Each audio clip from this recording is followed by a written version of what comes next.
Let's get started with episode 21. Cycle 364. And... I'm really hoping to get the chamber done today.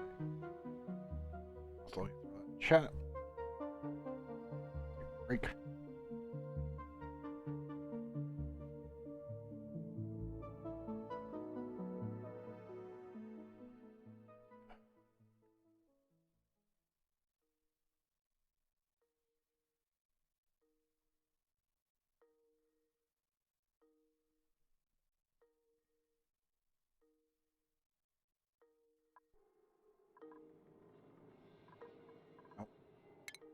Starbuck is Starbuck. Immediately upon Starbuck is getting food.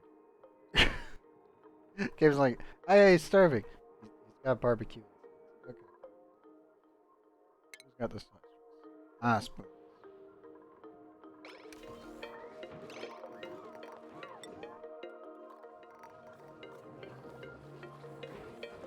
Come on, Starbuck. Your food. There you go.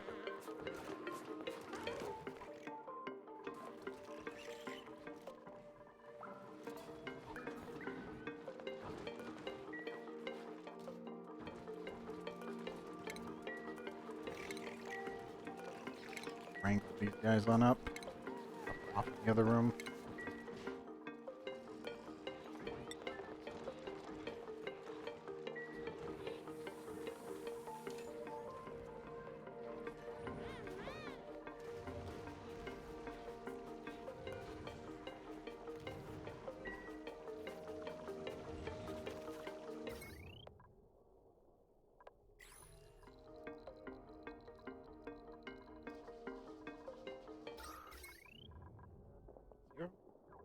Oh, yeah. Not generating enough power yet. Well, I can actually get a nuclear power plant going.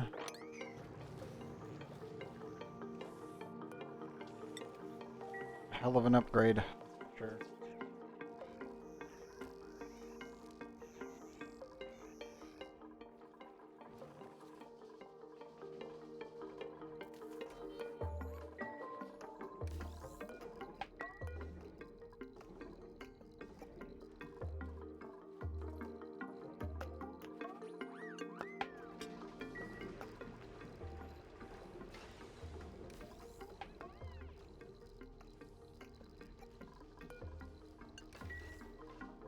I just let the thing refill.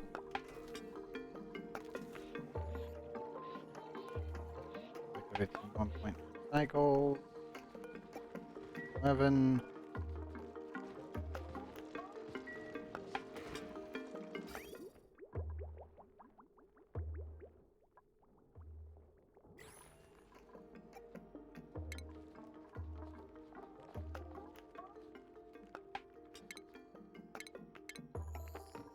I think I'm going to shove polluted water over here.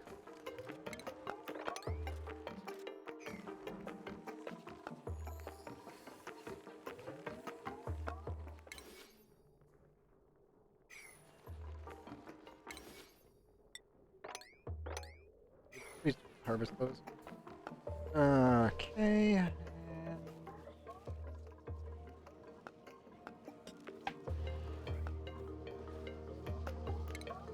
okay.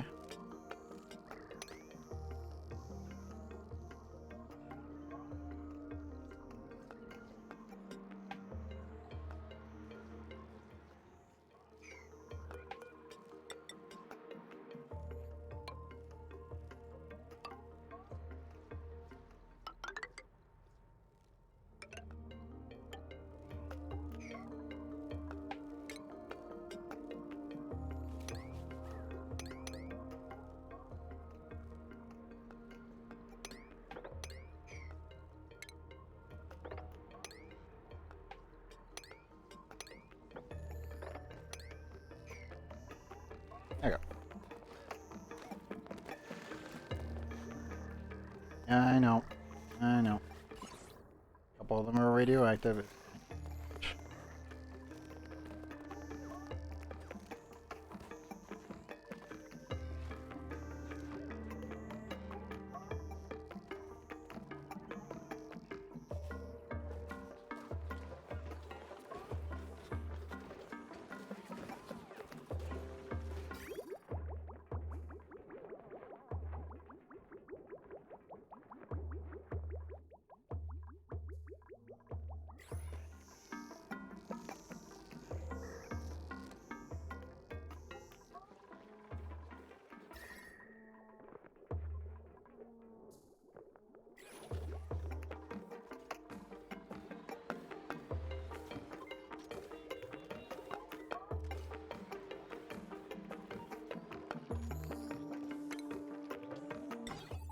Instead, I think I'm going to add not gate.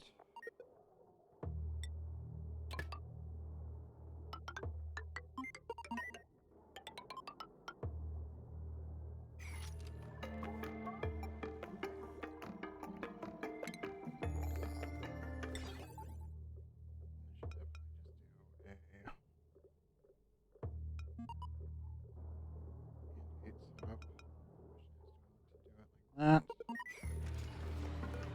Thank you.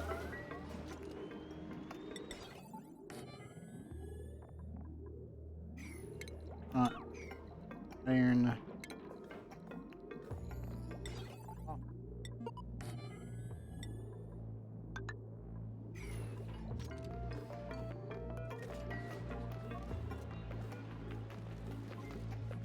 That. And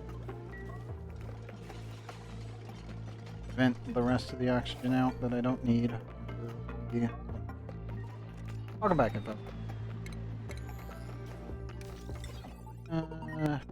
Copper, check. Up.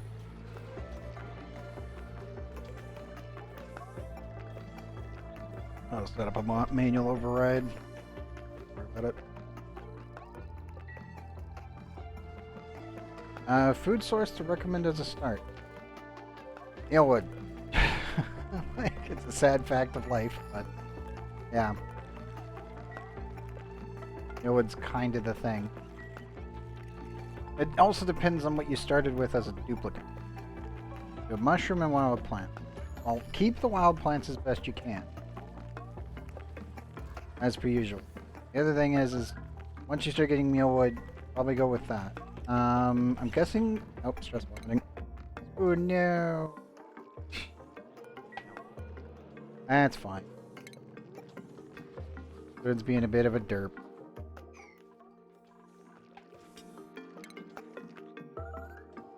I know. Get on up there, bud. But, yeah, if you're dealing with... Which planet did you start on? I'm assuming Marsh. Or you ended up getting...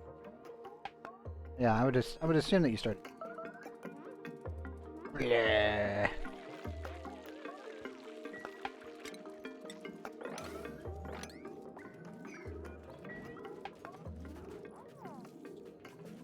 Oh, you got default.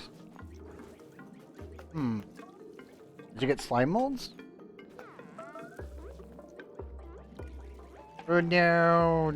Damn it. Take care of a spoon, guys.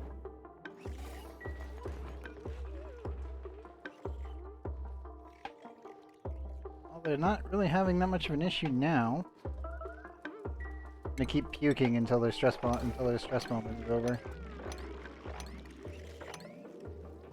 Drizzle into my water supply a little bit. It doesn't. Oh, you built a mushroom. Okay.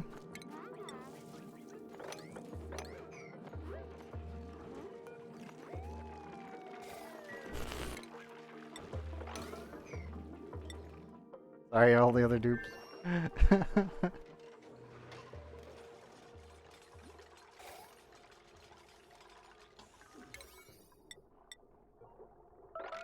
Yeah, early food, if you've got a mushroom farm set up, that's perfectly fine. You will run into slime, though, eventually. It's a problem.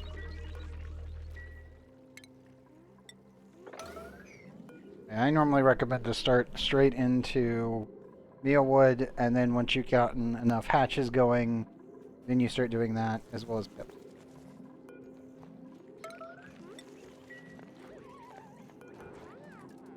Have your moment over here. Safe.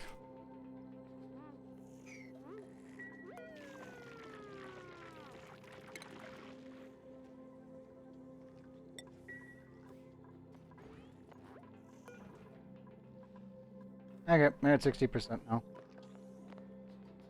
Morale is actually extremely high in comparison. But yes, I would probably say go from mushrooms straight into barbecue. If you've already set up a mushroom farm, that is.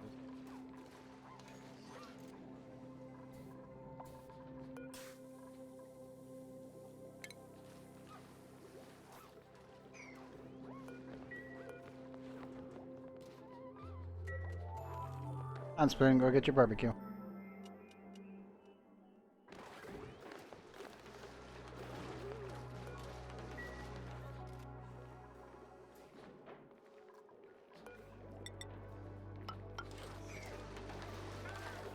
Take care of this diluted oxygen before it becomes a problem.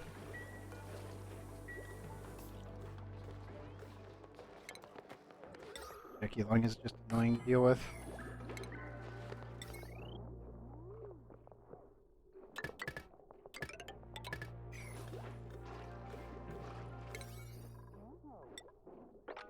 Main priority, main priority. If you need a design, well, if you need to rush it and you need to get barbecue real quick, you can always just set up a 6% to 7% active duration cycle sensors with incubators and eggs. Their problem is refrigeration. Now, if you have an ice biome, use that.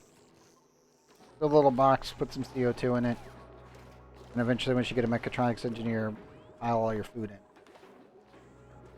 And then once that starts heating up, then just start utilizing ethanol or oil or petroleum or naphtha if you need it.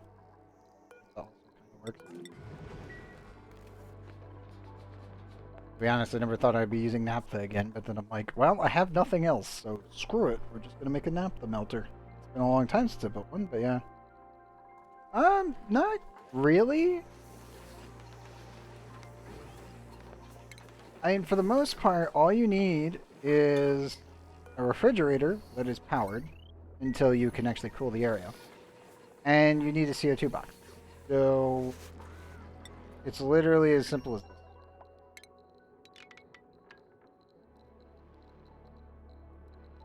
Keeping food and CO2 is easier? Well, I mean, it's literally the same system. It's just that now you need to use a refrigerator until you can freeze it.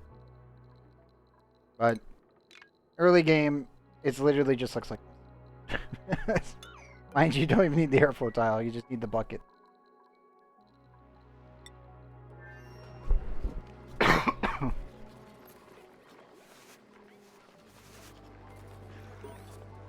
I gotcha. Ooh, there it is. 65. 1 year to be exact. Very nice. And my entire base is pretty much running on duplicate power, hydrogen excess, and solar panel. I mean, we are suffering a massive power shortage as usual. Most of my cases, until I get an actual industrial brick built. But, besides that, fridges, once they've been operational, run at 20. The only issue is, as I said, you will cut the power once you get the room below the refrigeration point. Because the fridge will keep your food at refrigeration point. Which is not what you want. You want it to be as cold as humanly possible without freezing the gas inside. And again, you can use either CO2 or chlorine. Two options. Both of which are safe to use. Weirdly enough.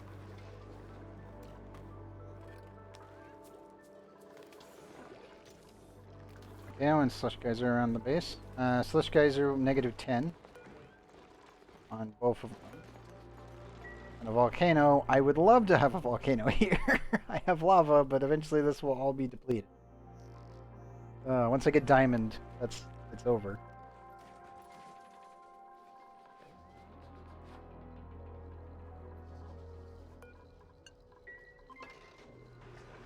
Definitely start running the cooler here.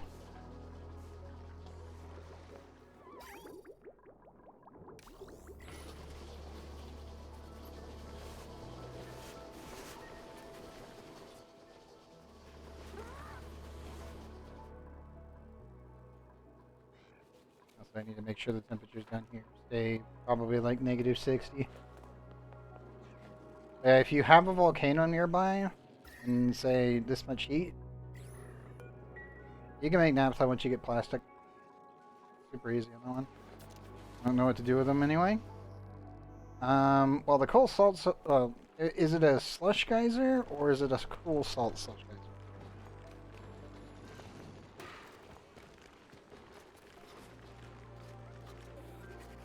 If it's this one, you will need a gas pump. It doesn't matter what material it's made out of.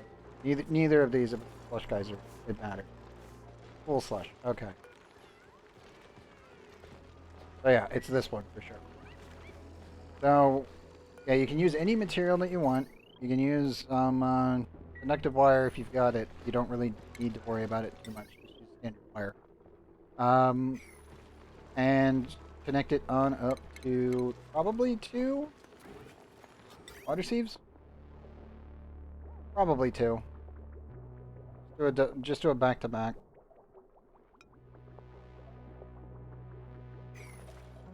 Like this, just without, obviously, you don't need a desalinator, just run 2 water sieves. And that should be enough for it.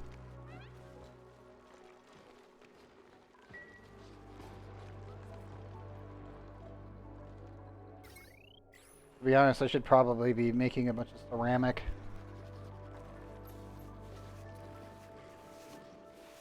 But they're really simple, just as a whole. The only issue is you'll never vacuum a full slush geyser because it will always put out polluted oxygen because of the polluted water. The cool salt slush geyser will always vacuum.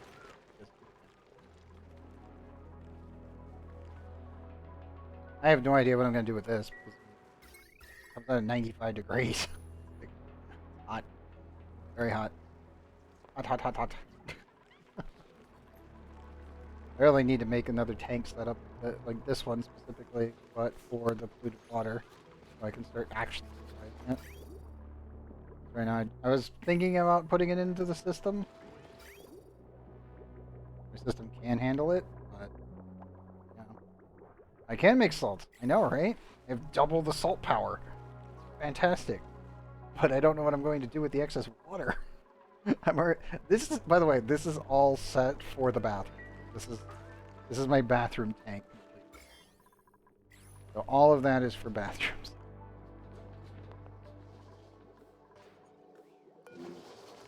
Spoon. Spoon. Stop being a moron. Get up.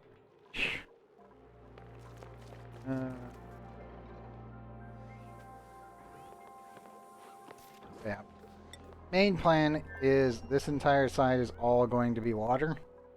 So everything over here will be a hyper compressed water tank. But how does what work? Salt or the water sieve setup?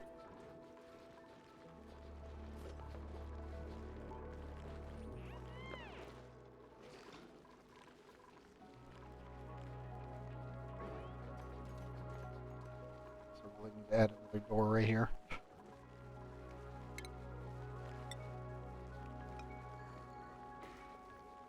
Oh, the toilet water? Oh, that one. So the way that this one works is that I've got 2 liquid reservoirs. It's its own closed loop. And the duplicants produce excess water just by existing. So whenever they use the toilets, they use the shower, they use the sink, they actually generate a tiny amount of water. This number is a lie, just so you know. So it says, it goes, oh yeah, it generates 1,000 grams of water per second and consumes 1,000 grams of water per second. It does not. It actually produces like an extra 100 grams per second. So all of this, it's because it's based off the mass of the duplicant's excess weight from their kilocalories. But the thing is that all that water is sent on up through here. Yeah. Sent down to this water sieve. Water sieve processes it, instantly sends it into this tank over here, which then fills. This tank is the reservoir that is the primary tank, which means that this will always remain full. This one, on the other hand, is at 70-15. And the reason being is this is the buffer water for these over here. So that way I don't have to worry about it. And this tank is the output water, meaning that this is the overfill. When this gets full up to about 70%, automation will kick in. And automation will take all the water that would be sent to here and drains the entire tank all the way down to 15%. And what it does is that this will be sending a green signal all the time. Once this fills, this would send a red signal at 75%.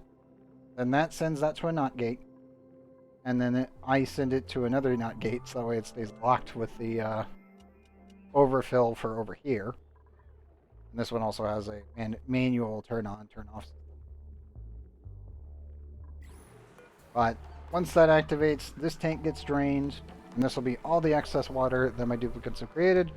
All of that gets funneled straight down here to this tank.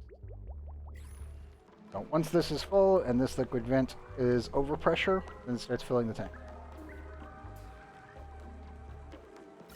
But the entire design is literally just there to prevent this from overfilling, like the entire system, and having backup on.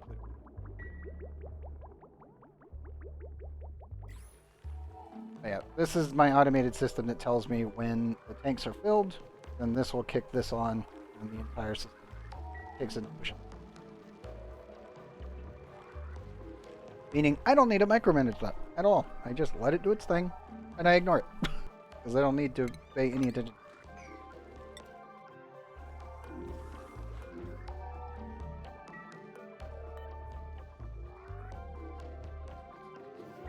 Spin's doing okay. Here. Yeah, I do need to add an overfill tank for this one because eventually this one will fill up as well. And I'm going to put that one probably output down here. To be honest, my dupes are already producing too much oxygen and too much water as it is. So, as per usual, duplicants are actually water positive if you have this automated.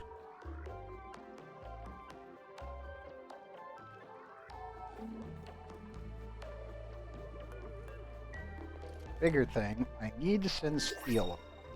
Oh, principles.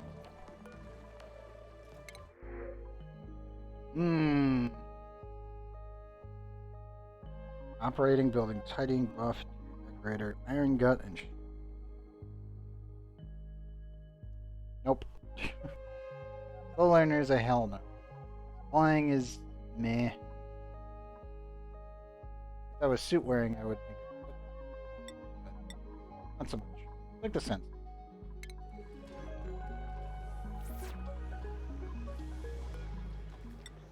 Okay. Steel wise.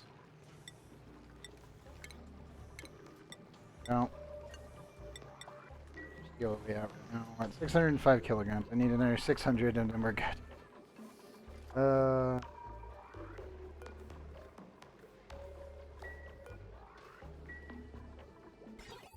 Same setup as over here, actually. But this is to burn off the excess oxygen that I'm producing.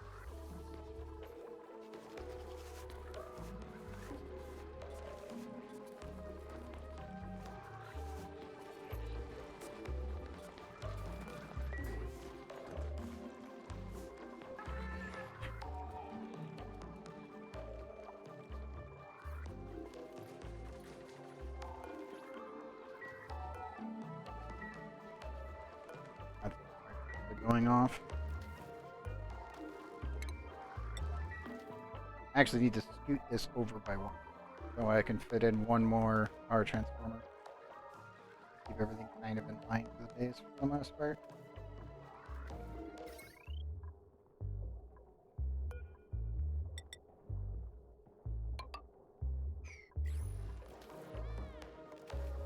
That. Replace that one. Then we can do.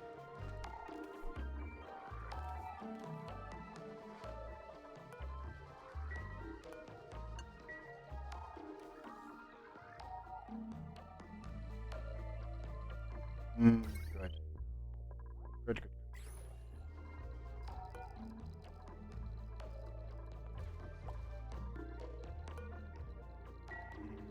Go, go, go. Go batteries, go. there, good. Here should be breathable, except for there, and down here, good. Everything is full. I need to put water in the system. If you got any other questions and posts, feel free to ask. I also got my full spot up and running a little while ago, which is nice. This is so much overkill.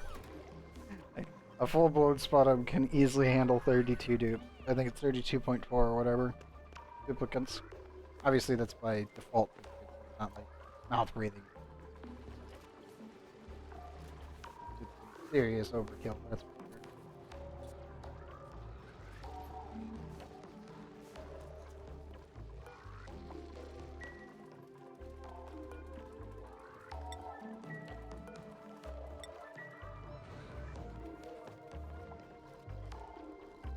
What do you do with chlorine vents? Squeaky puffs! One of my favorite types of vents, actually. Because it allows you the access to the most glorious item in the entire game.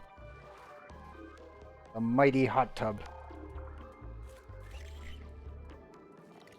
Because without a chlorine vent, acetylcholine, yeah, exactly, squeaky puffs. Squeaky puffs are default game.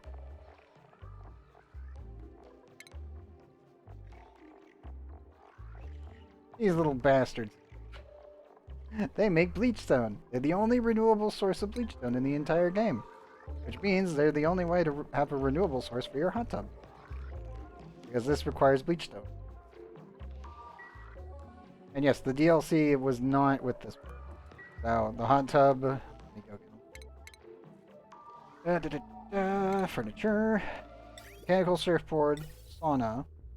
Jukebox. Water cooler. Hot tub. Party line phone. Juicer. And sun lamp. Those are all part of base game. Because that was with the, not Rad New Worlds update, but with the Recreation update. A year and a half.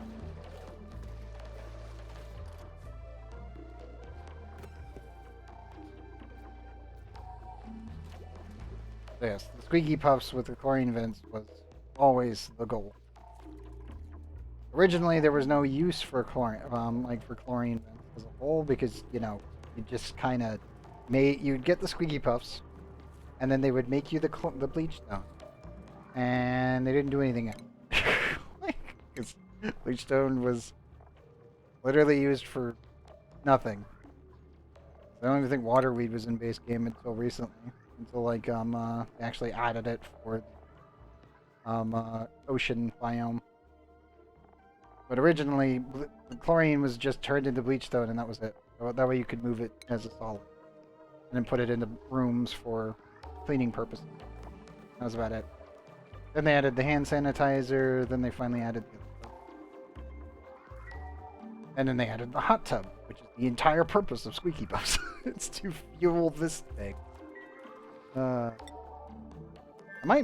When I rebuild the base pretty much for a couple of the other achievements, I may end up making a double hot tub setup. And the issue, obviously, is that I will need to make nuclear radiation on Ridabo? Also, I think the rover finished up doing everything I asked of him. Holy crap. You are fast. Where are you, buddy? Wait, where is... rover? I know I just put you down, but where are you? It's only been like, what, 8 cycles? Where is he? Rover. Oh, there you are. Yep, he shut down. I was wondering where he was. Yeah, he did all of this digging. He must have went all the way back to try to get the rest of it put in. He did good work. Very good work. And that was 4. One in the damn doorway, which I gotta remove later. And... oh god. The rover filled every container. Where's the other one? Where'd he go down? Gotta be around here somewhere. Yeah, buddy. I have 3 rovers on this planet. Where's the other one? One. Two. He was working over here last I saw him. Delivering a lot of stuff. Gotcha, it was. I have no idea where he went down. At the bottom of a ladder.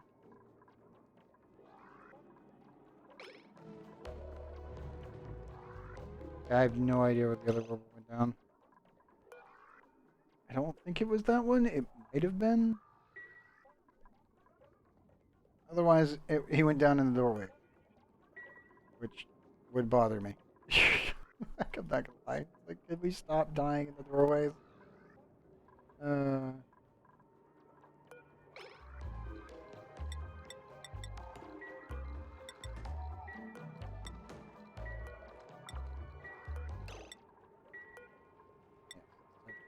Empty out containers.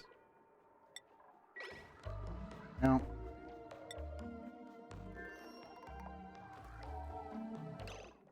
Time to finally get all the maps.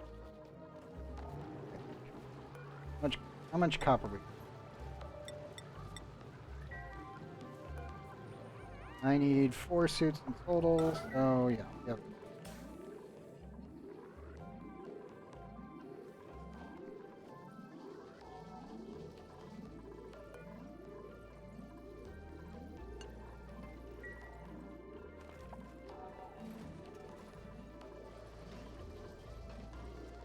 Run that like crazy.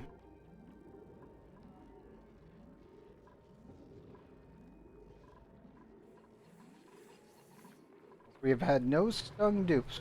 A good sign, actually. 800.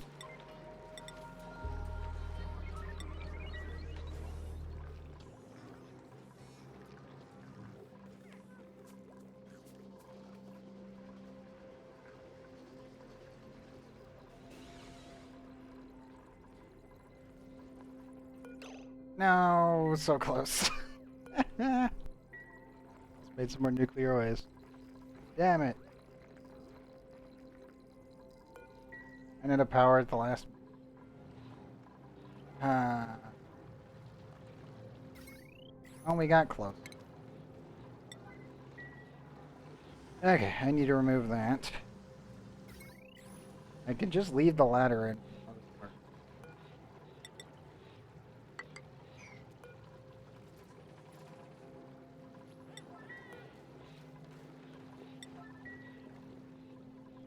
Yeah, I need to definitely switch these suits out for sure.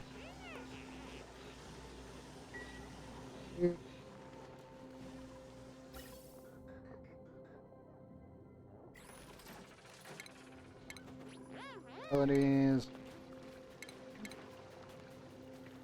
Not supposed to talk. It begins! Finally get rid of these stupid masks. Stop leaking CO2 literally everywhere.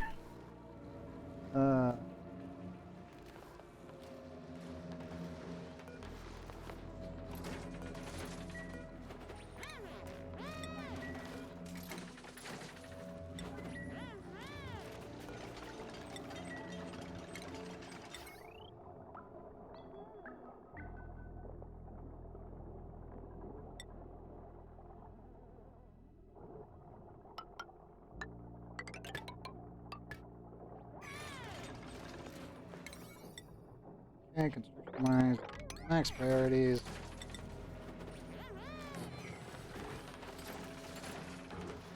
I'm 100% going to just eject a ton of O2 into here. Masks. That's fine.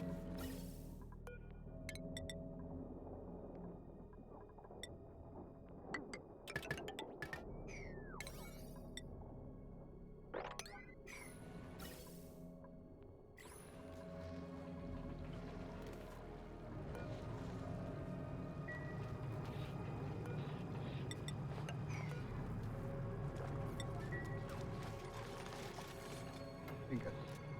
Build is done. Done. 4, good. Good. Made. Need to plug it all in.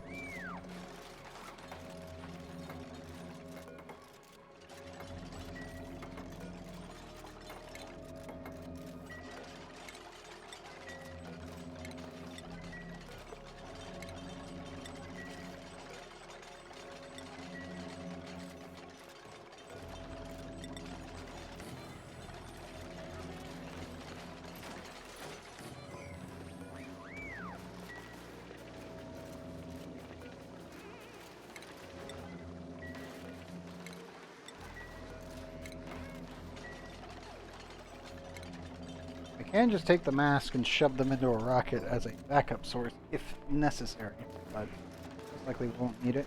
I will say this, the pressure in here is going to get not in a good way.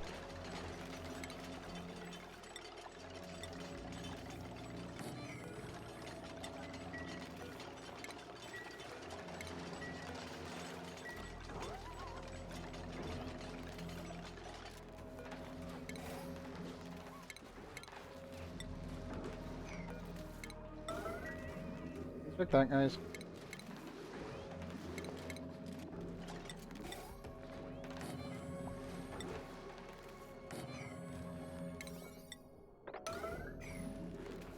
No.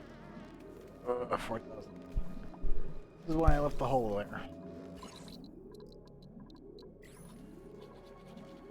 Momentary precaution. Pop back in just to see this beetle fall over and die. It didn't deserve that. Yeah. That muckert is inside. Look at him. Kind of ignore that.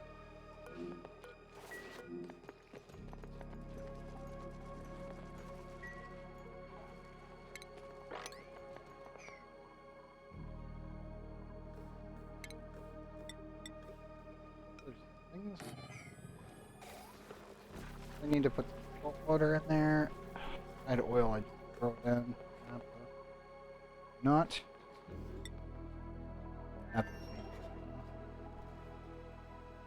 Welcome back, Info.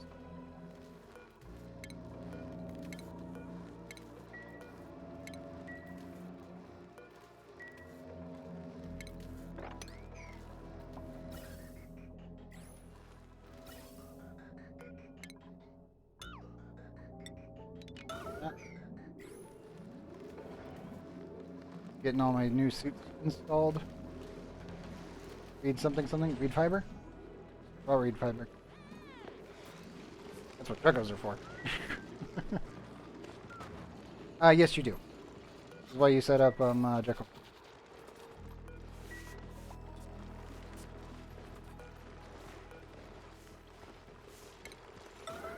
Please bring me the... Yes, you still need them for suits. The suits also degrade. So as they degrade, you'll need them for repairing. And suits require one reed fiber and one worn out. Yes. I also have a skill that now reduces the slows suit durability damage. Suit sustainability training. Cuts it in half if I remember correctly. That is classic. It retroactively.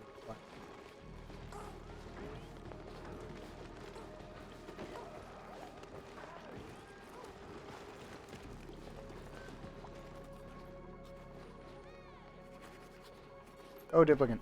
Bring me my Draco. Good.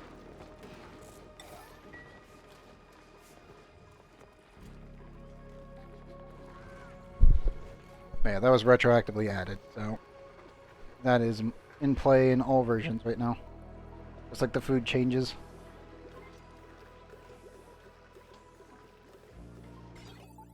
So yes, I have automated the entire thing. I no longer need to watch it. Cool. If I start like overfilling my duplicate, like if I keep calling in more duplicates, then I could just turn this off and not have to worry. I'll stop venting oxygen into space on purpose because right now I just kind of don't care. I have nowhere to put it besides hyper compressing it, and even then it's a pain.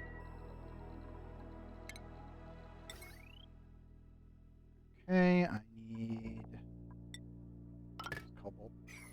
Why not?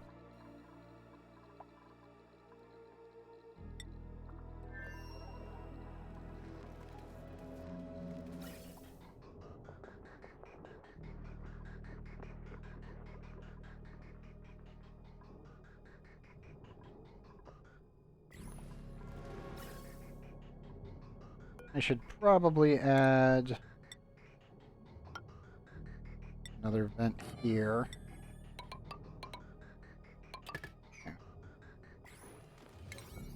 Construction. There. What, too much oxygen? That's what spodums do. They're too powerful. It's like I'm literally using this to just get rid of water and try to reduce my water output. Only issue is I think I am still dealing with the pipe priority issues. Let's see.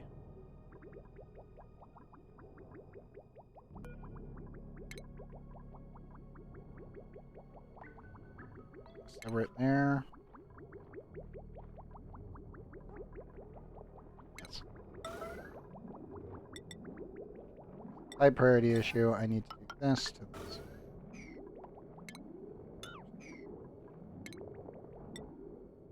Yeah, I'll do that.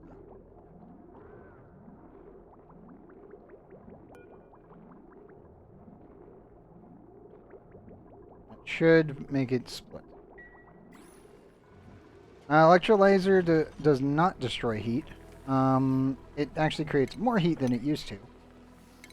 Like way back, it used to not really create that much heat. But the thing is the hydrogen that is produced destroys its own heat. So once it's consumed by a hydrogen generator, the hydrogen just gets deleted. So however much energy you pump into the hydrogen is automatically deleted via combustion. So technically speaking, with a sputum, what you can do is you can technically take radiant gas pipe. This will also completely screw me up if I don't do it right. But do that, and you just take radiant like this through the entire hydrogen area, and you'll just sap all of the energy out of it.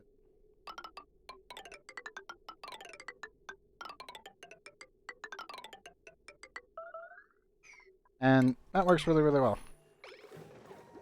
If you're not cooling it. Obviously, if you're cooling it, then yeah, not a big deal.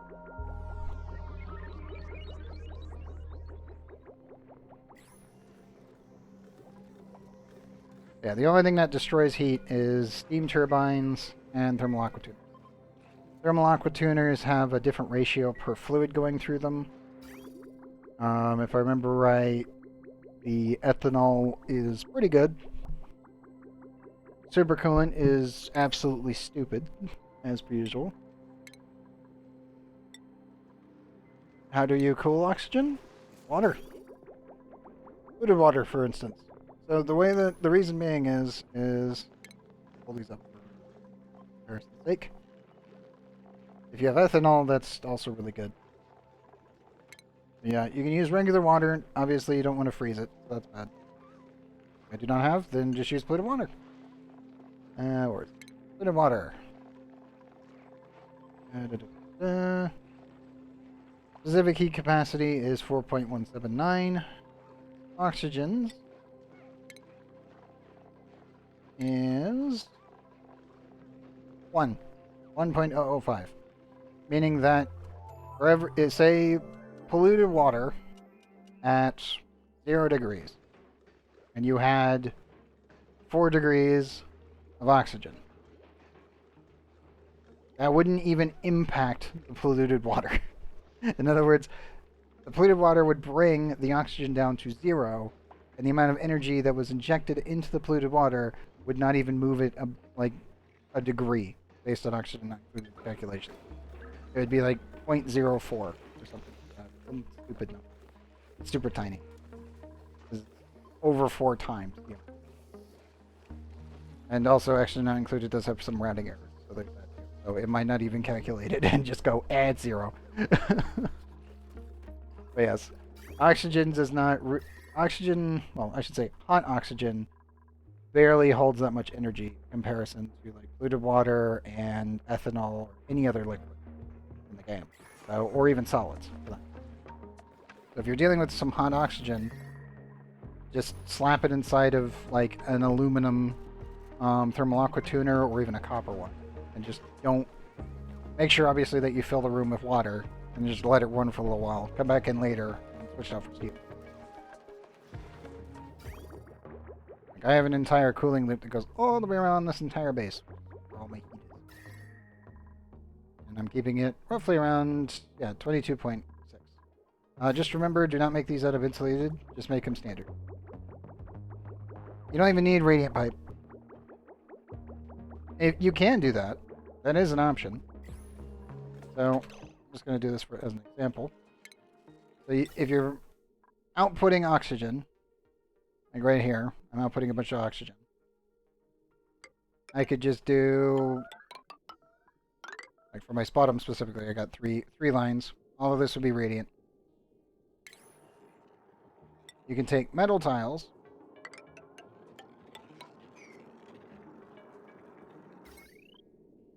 Overlay this on top.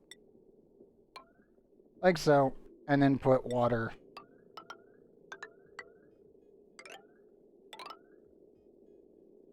Inflate it, of course.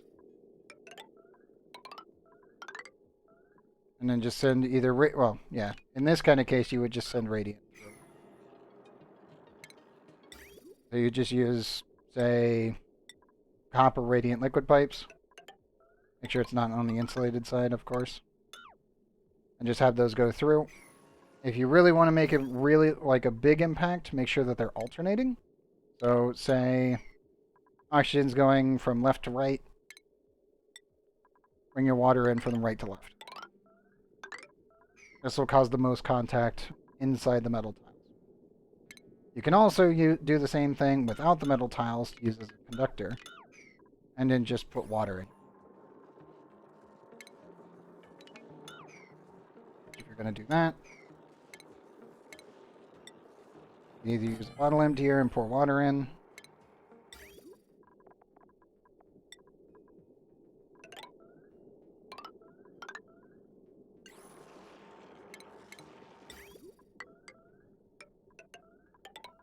Also, you want to build them like this. That way you don't... That way you can keep your radiant pipe here and your insulated pipe here. Once they're fully built by your duplicants, then you connect them yourself. That way they don't build over it during the construction process. Because connecting two pipes, it's jank. Like, the game doesn't like it when you do this, which is why the player tool mod exists. But you would just put water in there. You take your insulated gas stuff right here. There's like radiant there. Insulated, insulated, insulated. Blah, blah, blah. And there you go.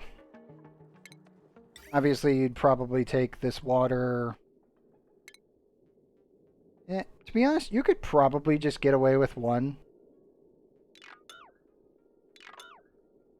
So you could probably just do it like this.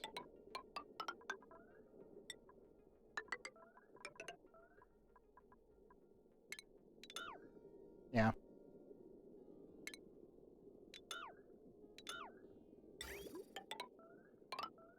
So that connects there, that connects there. This would probably go on up into my thermal aqua tuner setup like that.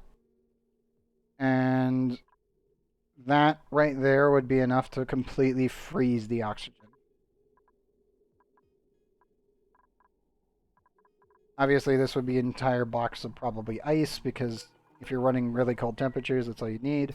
And then once you switch it out, you could change it out for ethanol or petroleum or oil, whatever you get your hands on. Way you do that is make sure that you set bridges, and then you just drain the entire thing from this side up. That way, once you're done and you want to drain it, you pop one of these open. So you delete the bridge. Yeah, exactly, aqua tuner. But easiest way to drain a pipe and well, prepare a pipe so that way you can drain it in the future is use the liquid bridge.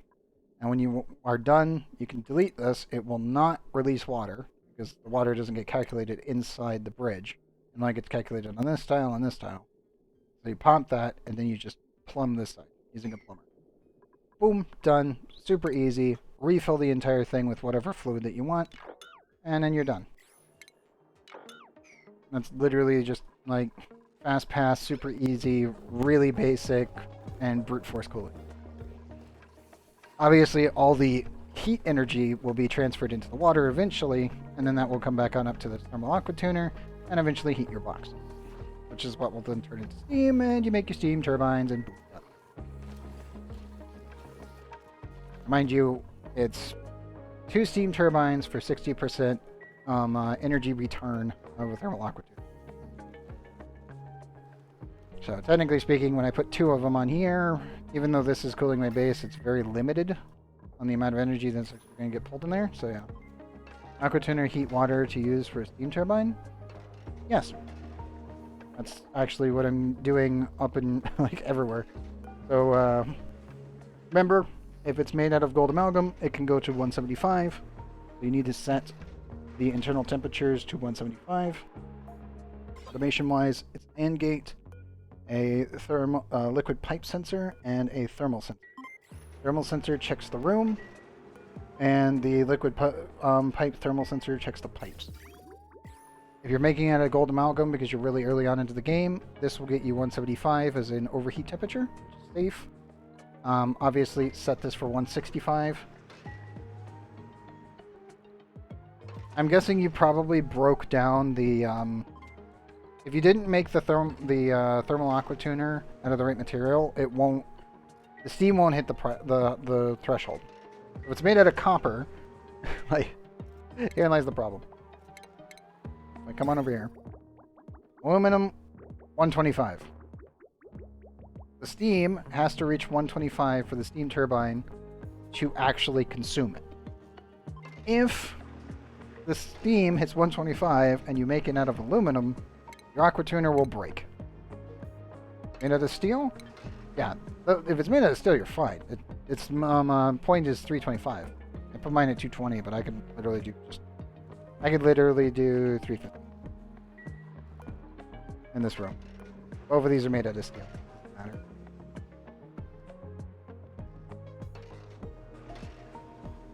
But yeah, all it has to do, it has to reach 125.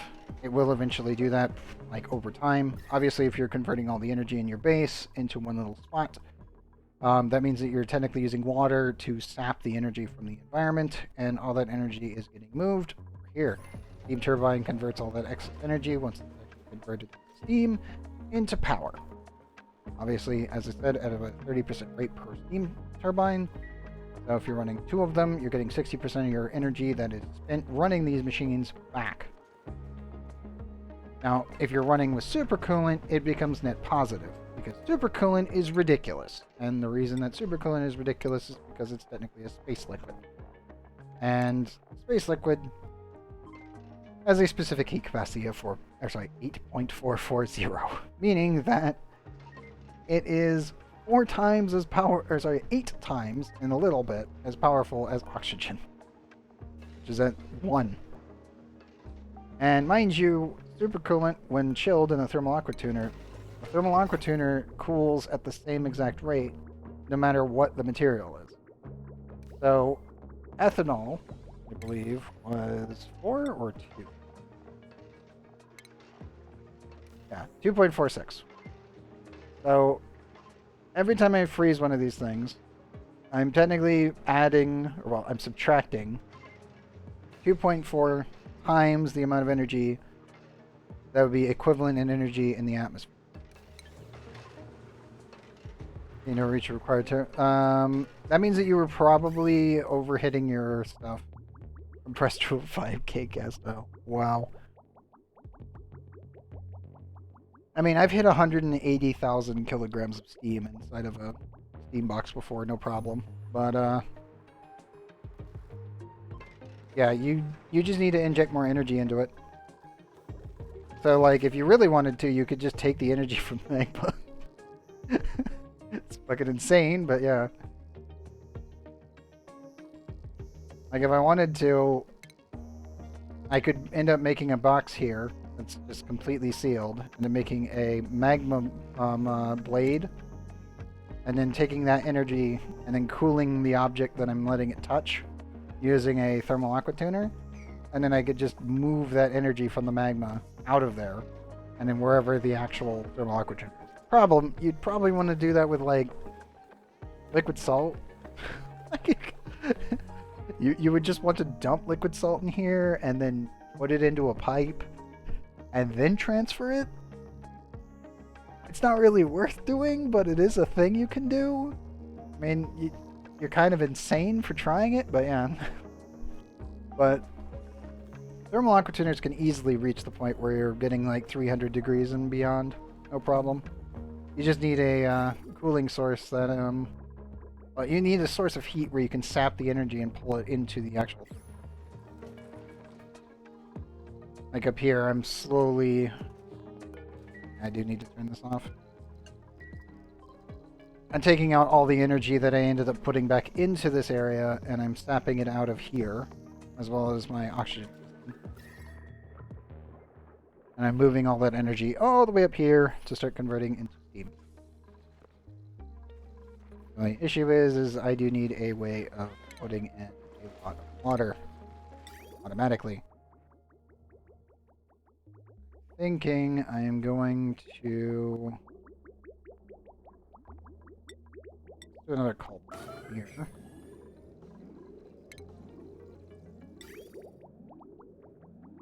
Just kind of debating where I'm going to put it because I'm thinking I'm going to use the cool the cool slush geyser's water and shipping it into here. Otherwise, I can just do the same with the saltwater geyser. So if I use that one, it's going to be a little bit longer of a trek. I also really should install my germ sensor there, but at this point I'm kind of just meh. I don't really need it. I just set it up to a cycle and that works. Let's see. Yeah, I could just send it through over here. Got the granite.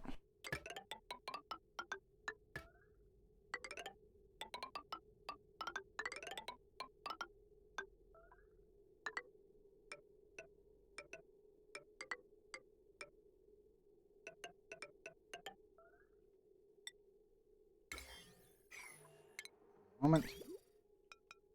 Go.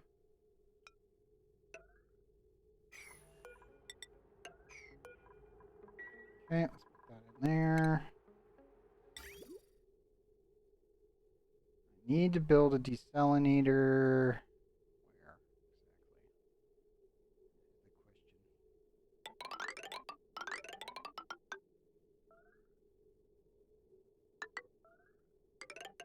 And yes, I am well aware this is definitely more spaghetti.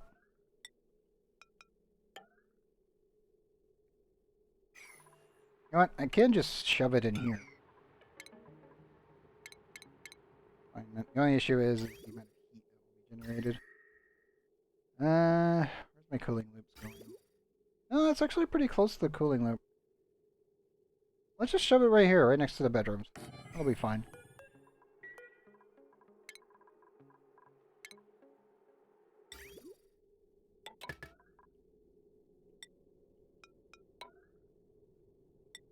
Technically, I don't really need a desalinator for this, but I do kind of want to just do it for the time being.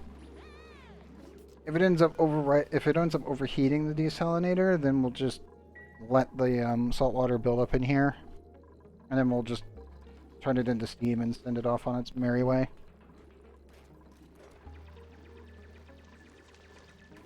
Because I definitely need to make a large steam chamber and vent all the steam into the rockets. Because I will be setting up 3 rockets over here. I have space for 3 exactly. The CO2 one will probably get moved. Actually, it's definitely going to get moved. For sure. One hell of a long pipe. Boy. Well, it gets the job done. That's what matters. How goes my dupes over here? I think okay. I really need to send that steel over. Everything's set up. Brine. Salt water.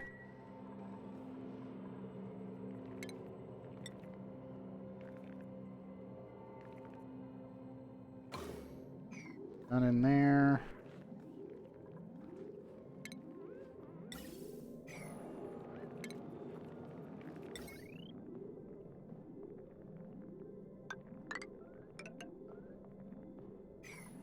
Steam turbine.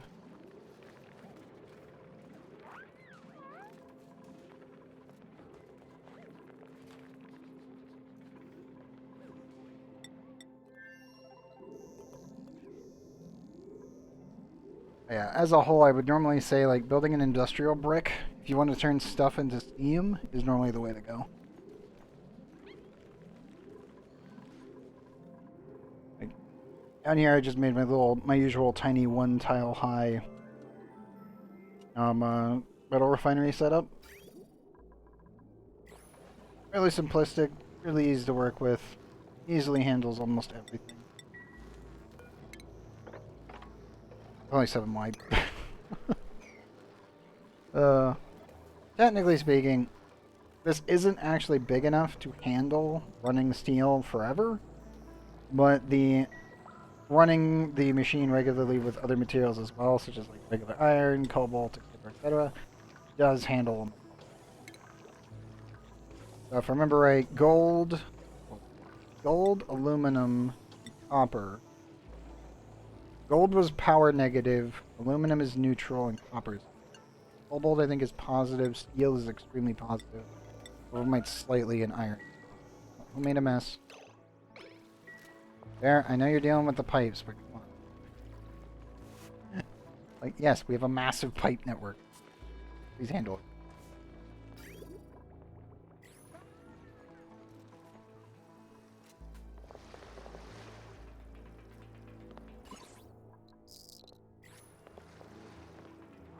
Yes. I believe it... Technically, it was in the files for a very long time. But it was DLC only. So far. Yeah. It's a really nice material. Especially on the material overlays. Sticks out like a sore thumb when you actually use it.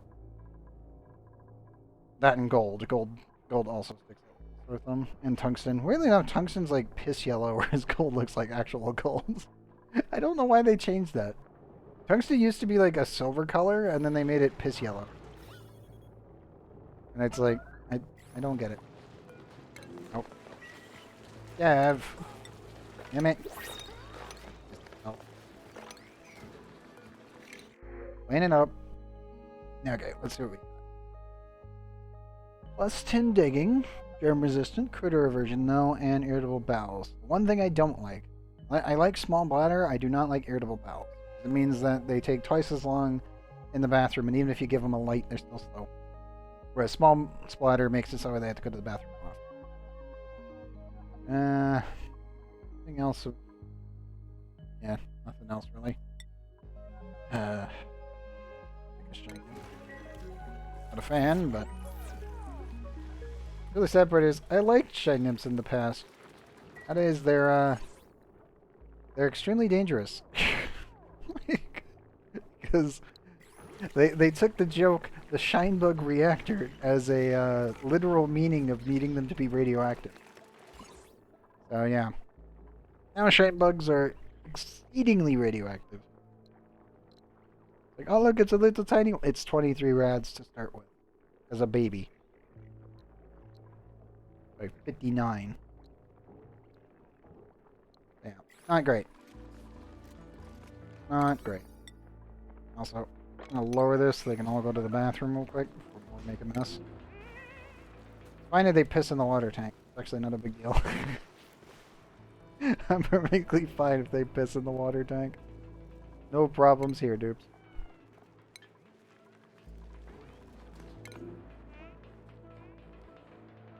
It's a water tank. I don't care. Ah.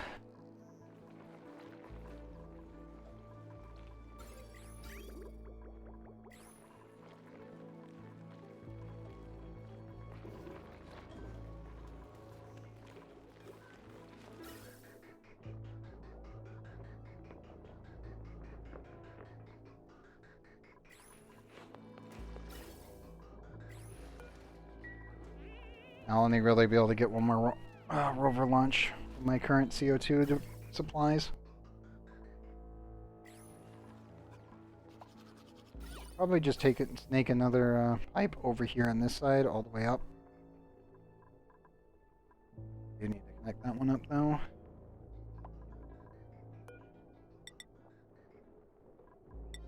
High priority that.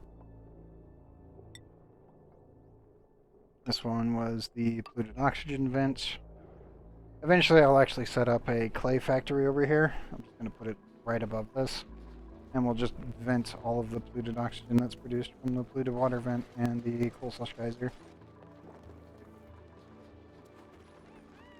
To be completely fair, I could probably take the excess water from here and just dump it into this room. That would work actually quite well. Until it overfills, because this thing pumps out a metric crap load of water.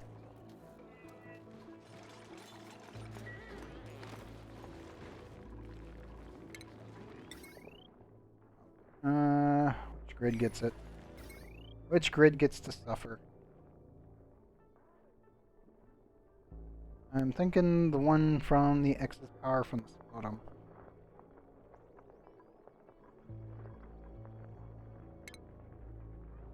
Yeah, screw it. We'll take the excess power from this bottom over. Downside, obviously, is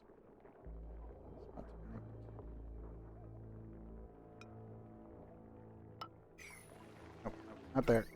Not there.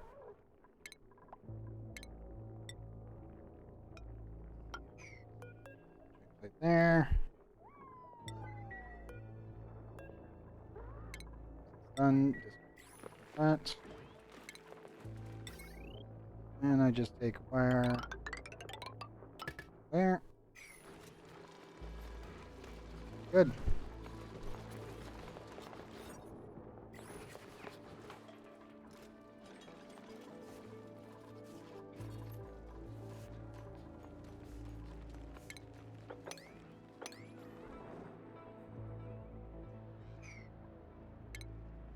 Now, so remove that. And all.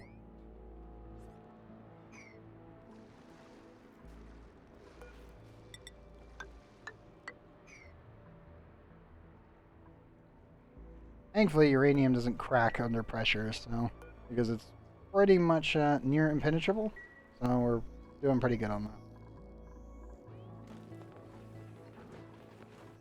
Now, if I push this up to 2,000 kilograms, this will explode.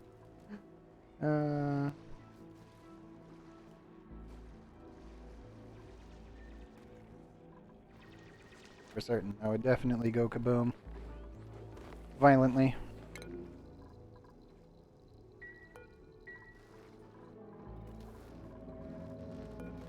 Have.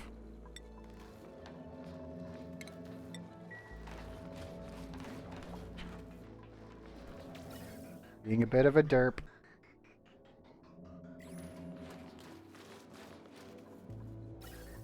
I could take the excess oxygen from all the way over here and loop it over this side.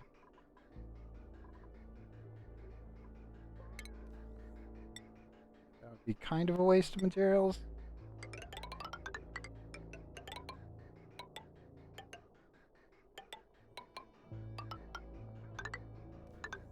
I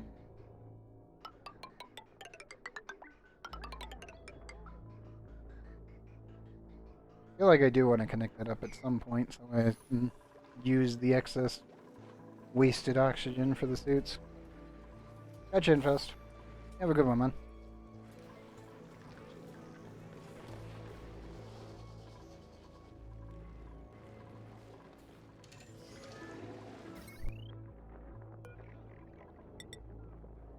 Plug that in there.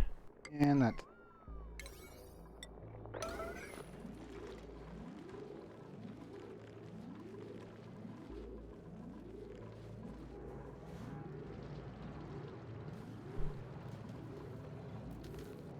Hey, Invest. If you have any other questions on your playthrough when you show up again, feel free to ask.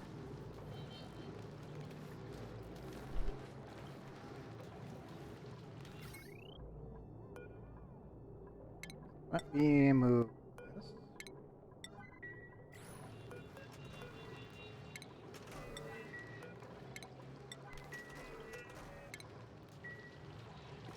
Keep this entire wall over by one, which absolutely sucks. That's just the way of things and the way that the base needs to grow. I've gotten an opportunity earlier to do it, but case.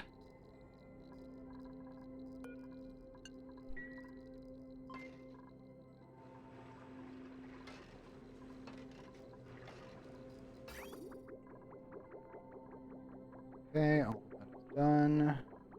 Good. I'll just flood the place.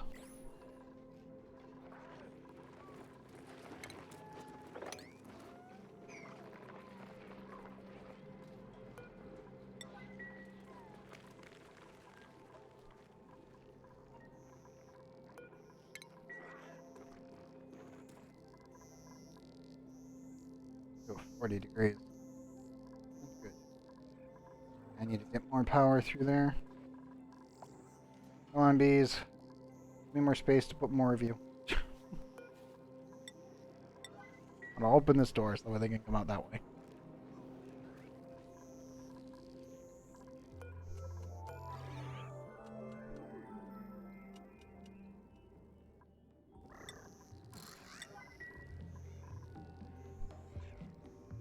So many more betas. Beautiful.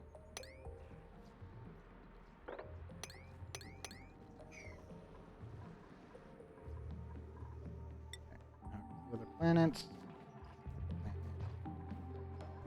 Okay, that's all done.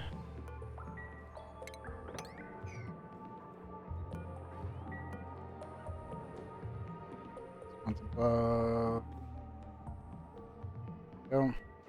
6.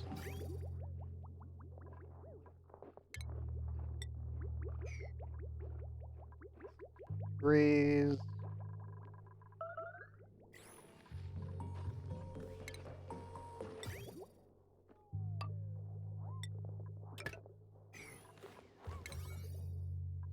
Fine, good.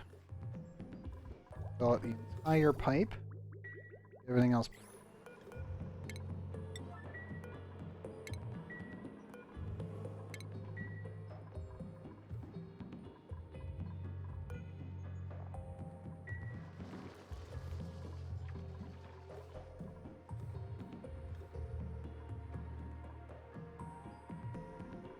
And once the fridge is done, then I just need to automate the water sieve, and then that'll be done. Well, I should say the overflow tank. We need to add overflow right here.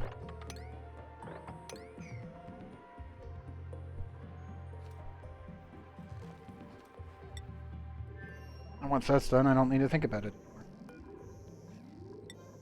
So it'll be completely automated. The only thing that the dupe's allowed to do is bring sand up.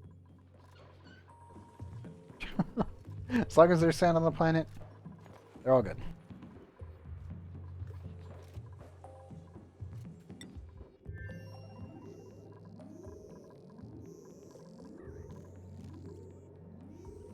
Release the bees. Good. Oh boy. There's a lot of nuclear waste.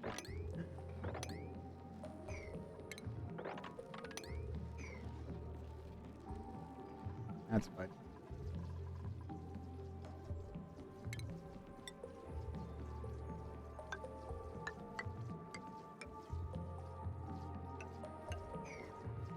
Pretty sure I gotta wait until the bees remove that uranium. Then we'll be good.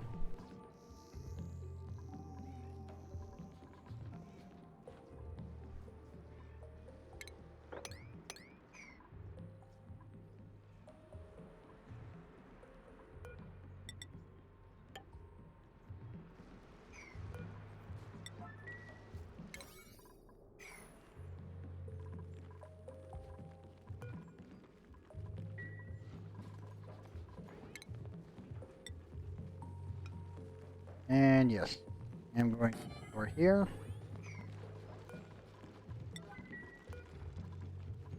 Actually, put a door there, and then slap another.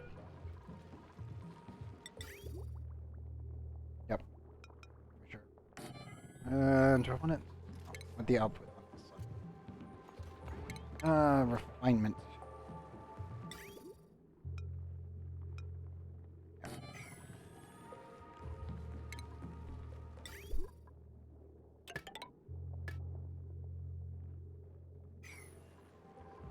Actually, really want to do this right.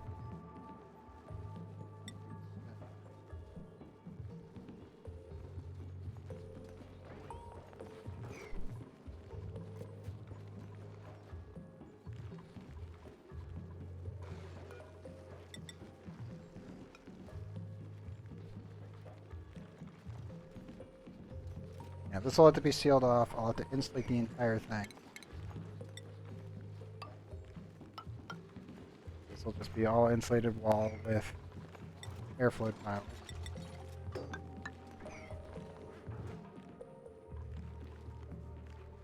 This will be insulated as well.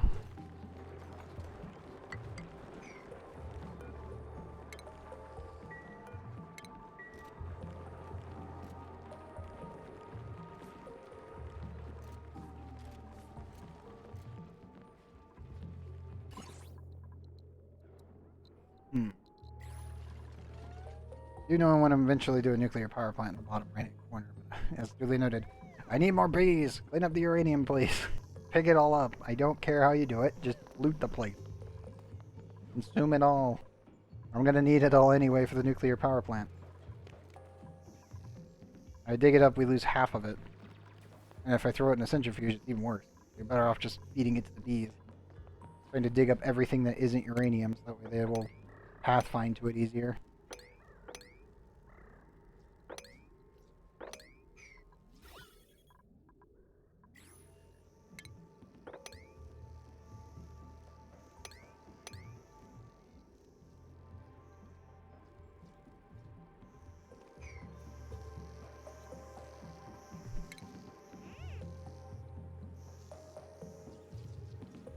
See, I am trying my best.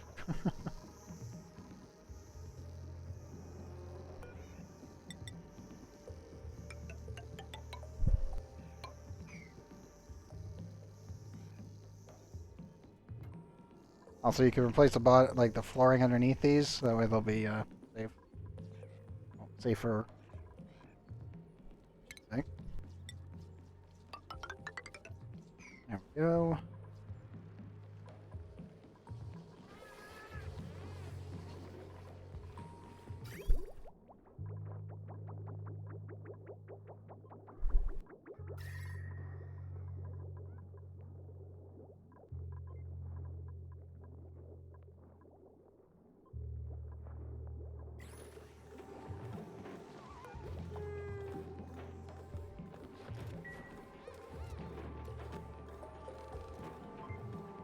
I do feel like I need a mini pump over here somewhere.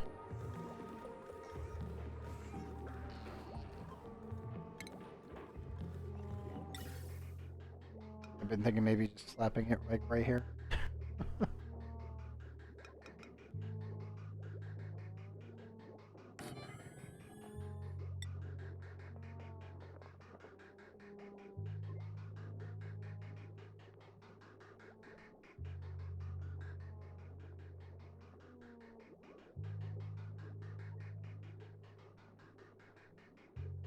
The issue is that I need to get CO2 over here. Kind of work here. Problem. The base is extremely well pressurized. Been down here where all the CO2 is sitting and being a nuisance.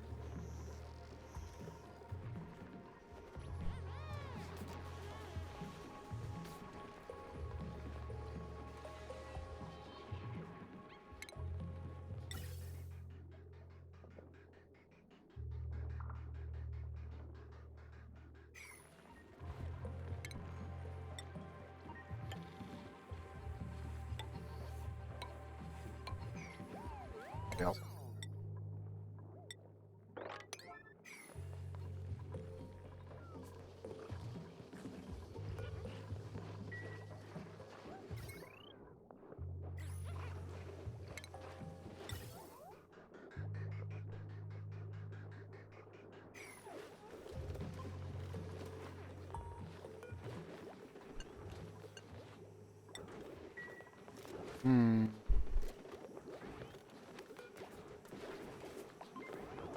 I could put a sensor here.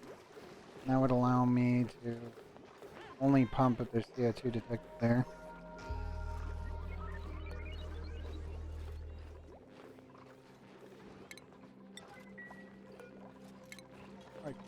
Yeah.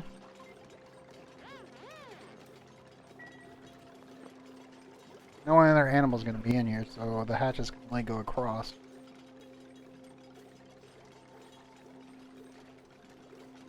know what? That should work. Fine. Yeah. Dust.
Okay.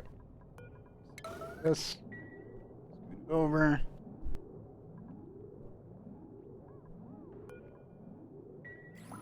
It's time to move it. Ugh.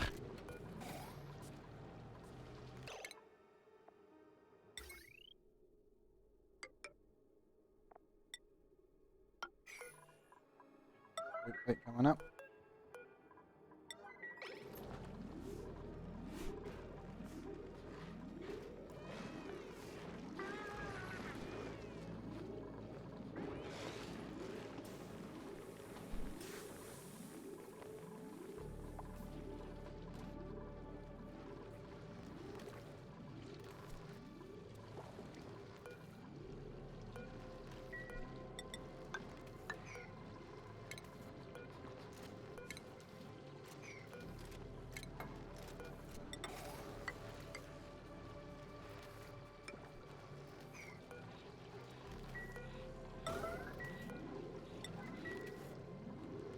Starving. Right.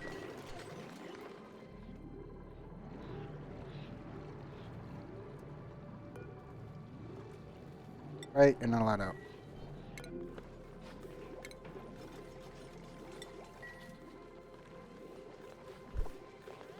Refuse. Go get your food. Unbreathable gas. Dioxide. Keep button. It will be.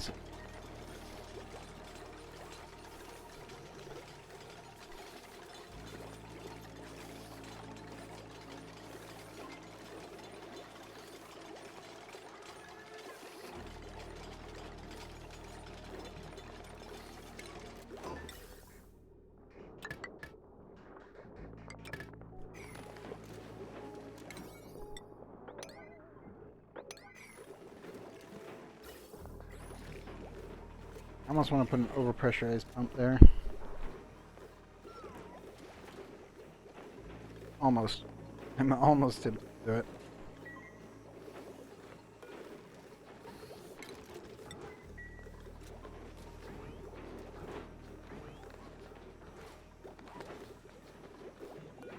Alright, we need to add a ladder there and a ladder there. Clean that up so I might do jump across.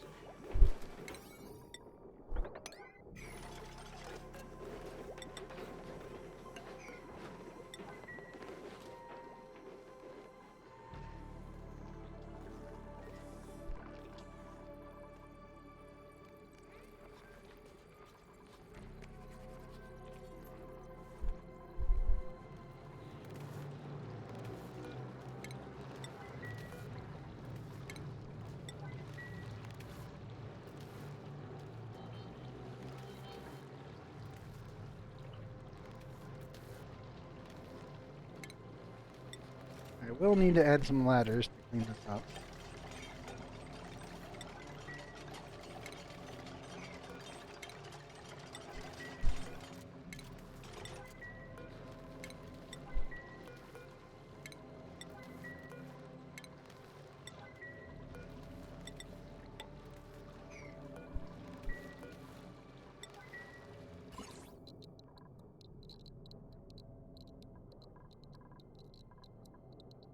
My dip sniper, come over here. I don't really need to shield this corner. Here, yes. Here, not so much.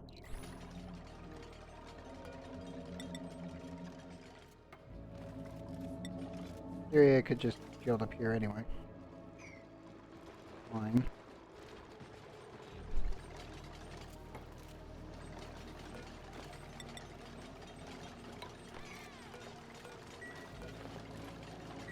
Oh, I think we're good.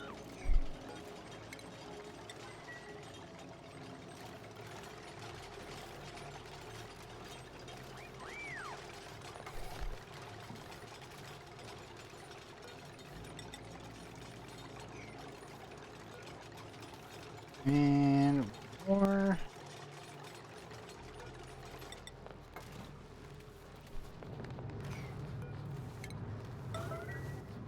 All of this needs to be suited that way. By one. It's like slightly off. I knew I could add more space.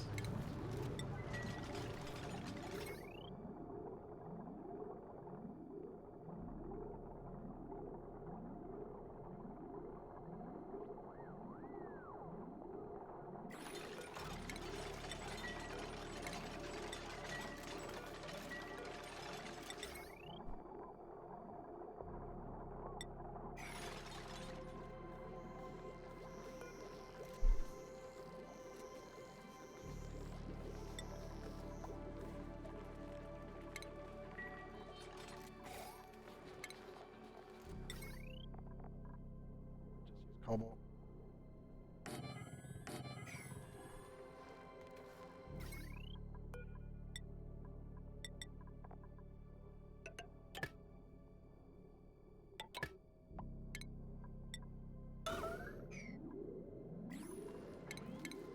Okay, suppose.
There we go.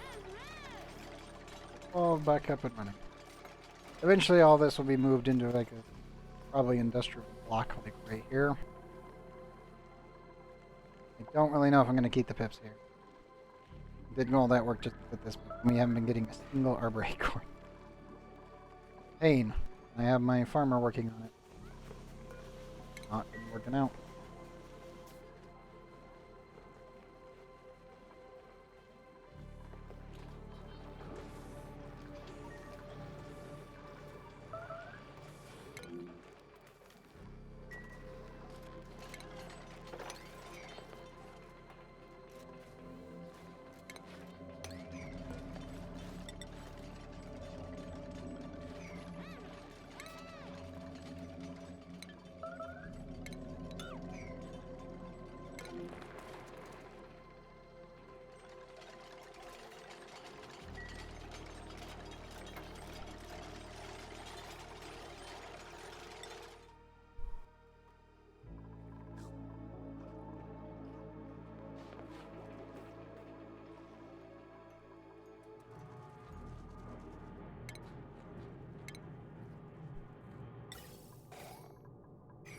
Yeah, I definitely need silver steel for that as well.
Okay, dupes. Maybe my door.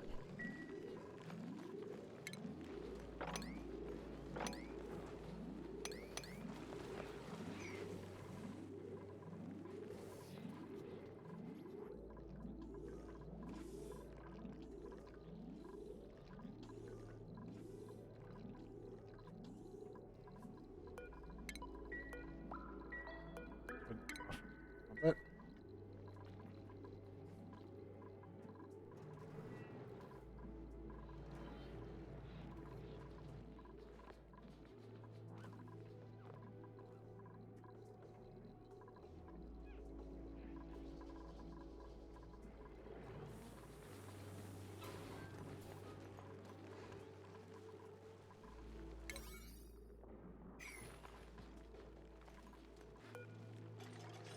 Good. Good. More quickly.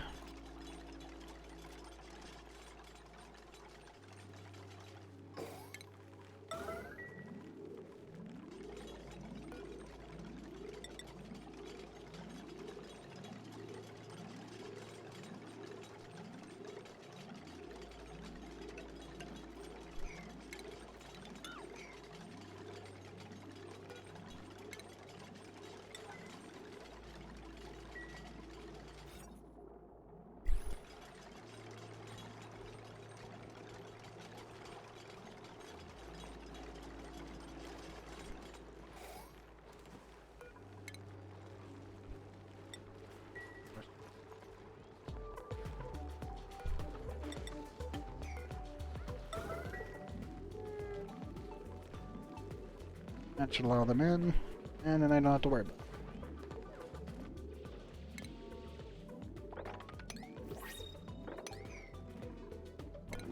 Two principles. Steel! Oh, it's beautiful. I need to call it in on the other planet.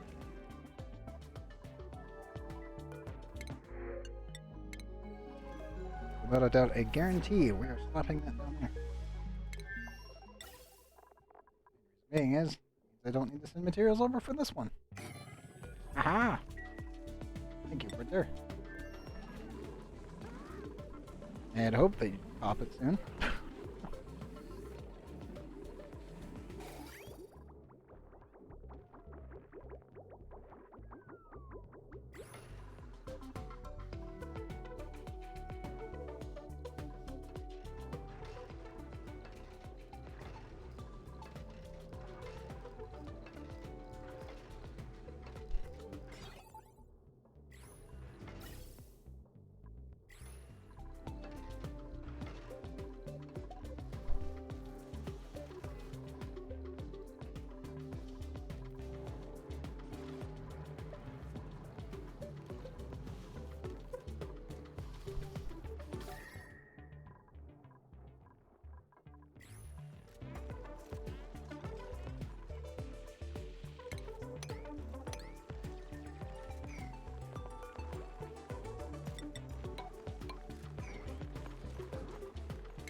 Definitely need to add some tile there. And again, I am going to reclaim this. Everything down here, pretty much everything from about, I would say, here down. B territory. Once the uranium dug up. Everything from about there up. Mine. Kind of once I clean up the lava, I'll give them the whole bottom half of the map, the rest of the uranium. And then if we find any more uranium, then we'll just bring it into space and I'll just throw it at them. So we can process it. And it's a mutual thing.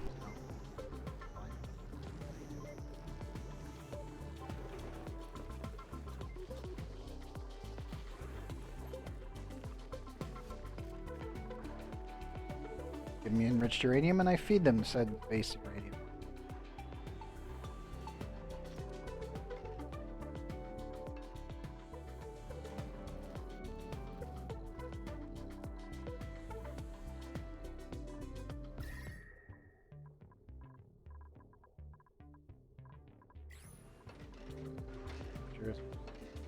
Five.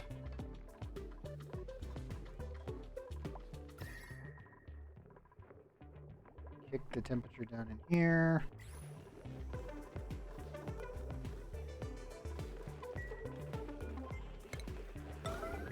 Going to a pressure pipe. Only reason being to get rid of the CO2.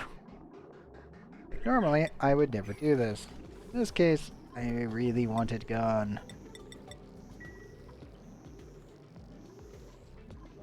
Ship over. Tube only.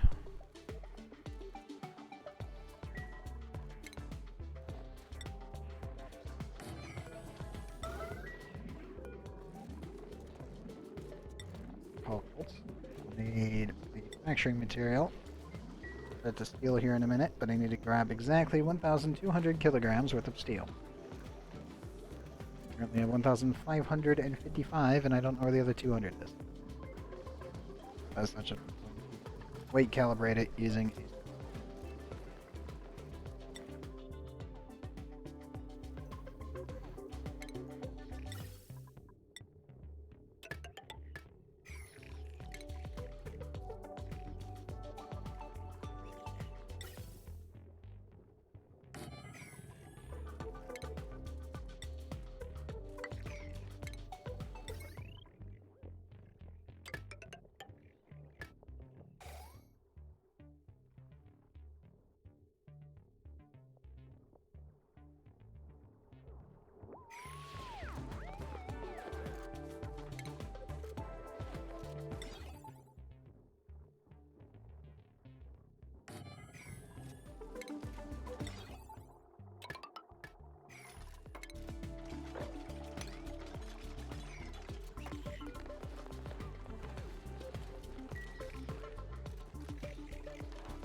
to be able to generate power from that pretty effectively. Or not too much.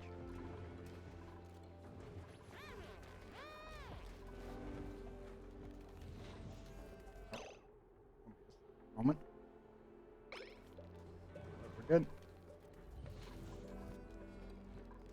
That's probably just switches in. I think the recording will be fine.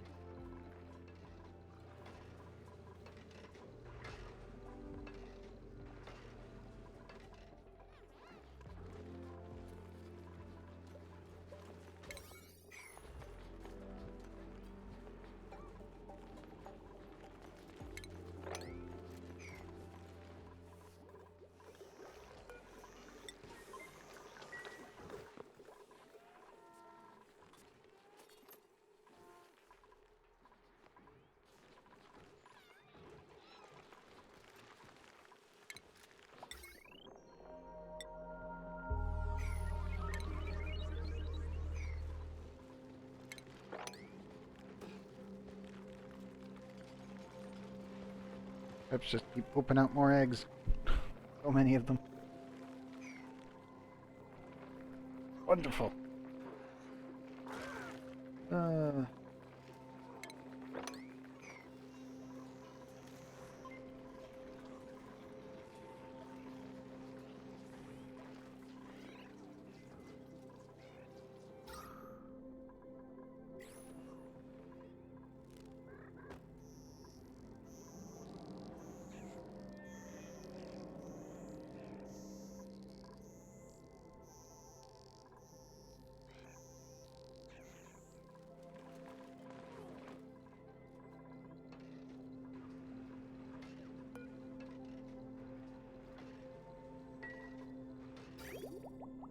I've condensed most of the ethanol down. Yeah, I have.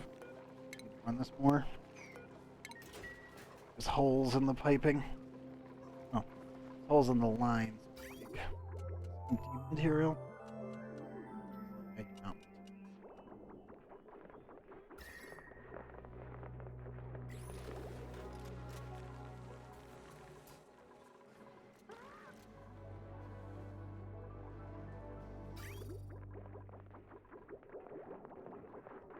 Might want to make the aluminum.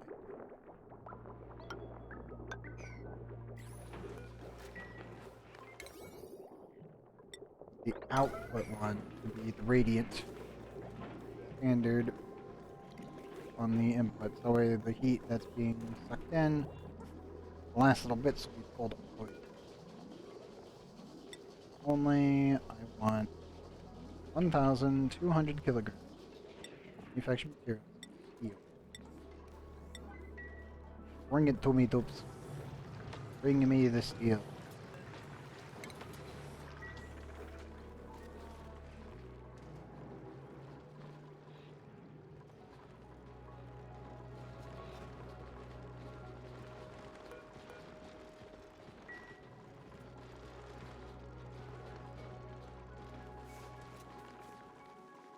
Still no armory apart. Those trees do not want to give me extra trees.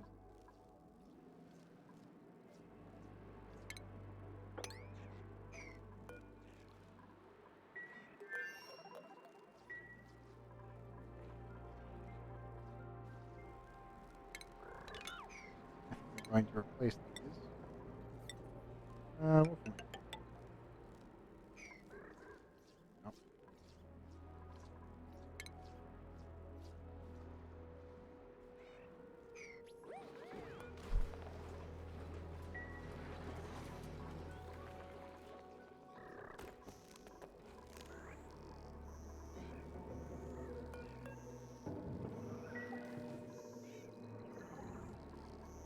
I know, Abita got stuck. Oh well. Yep. They only last 5 seconds. So, not really, not that big of a deal. Definitely an no. N.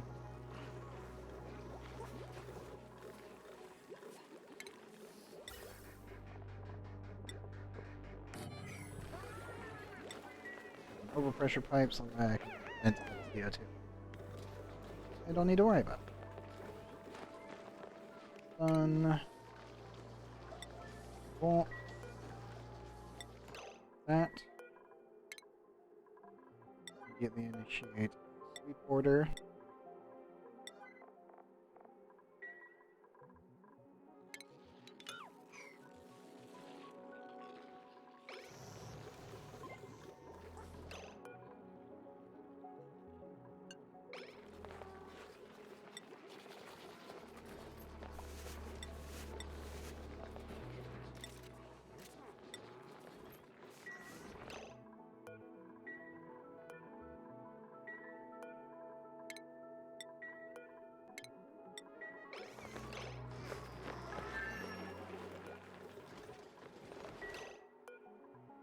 There.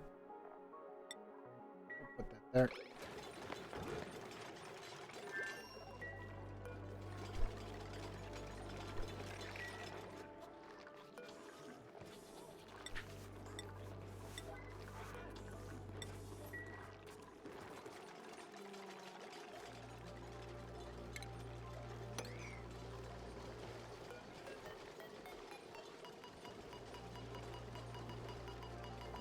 Where's the rest of it?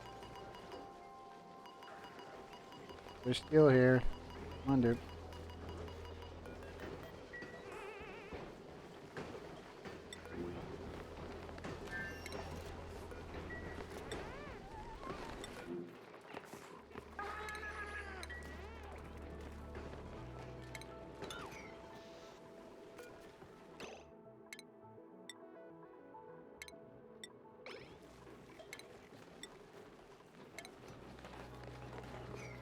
Drop it.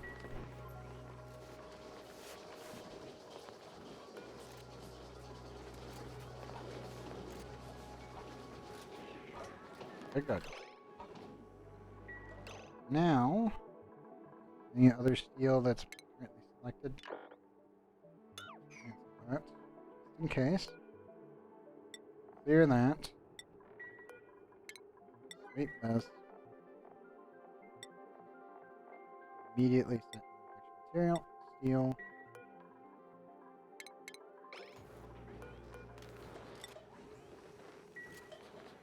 $1,000.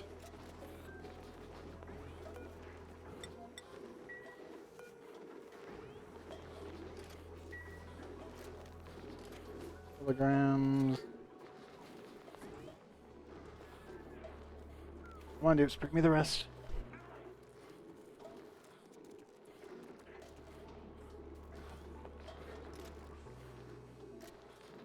There we go.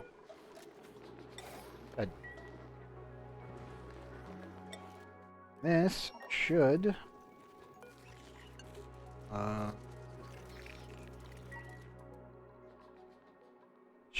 be enough steel that we can put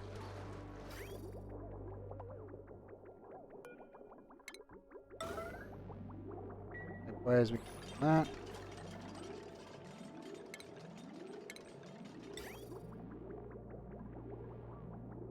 $70. Put that in. Blow in some regular water. Here.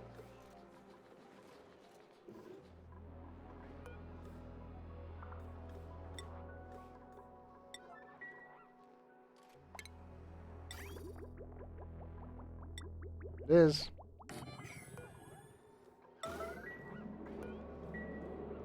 The fridge will be online momentarily, and then I can finally send my mechatronics engineer home.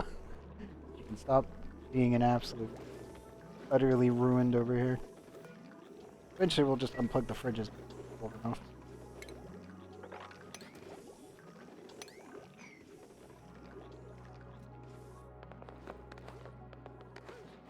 Nope. Bring me the steel. Good. Power-wise, cobalt.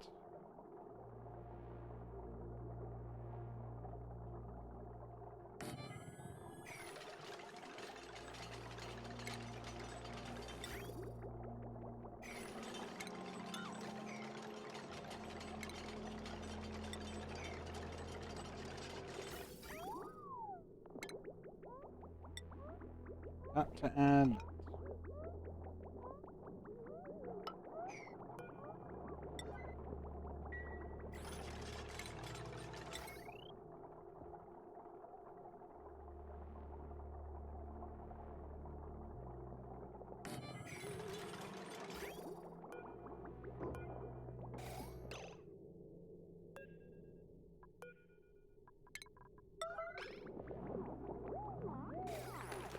A little bit of ethanol. Nope.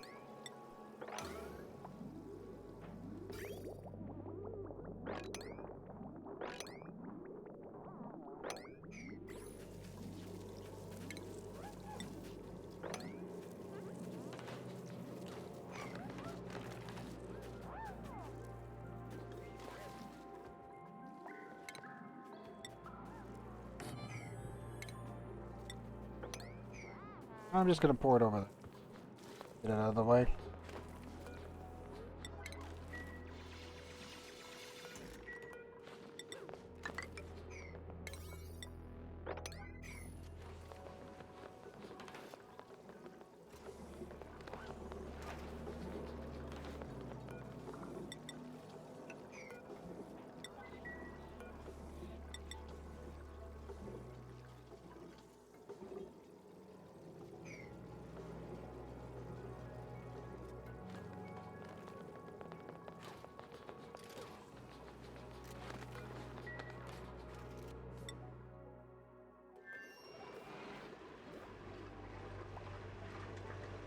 Degrees already, good.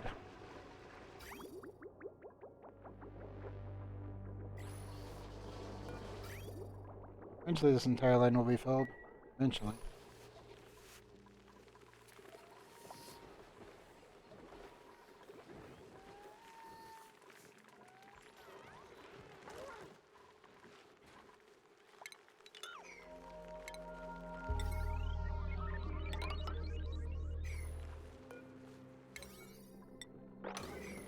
cobalt, salt, and I need ethanol. Go. Should be able to pick up all the ethanol bottles, take them over here, dump them in here, and then I don't need. I can always come back and pump this out if I need to.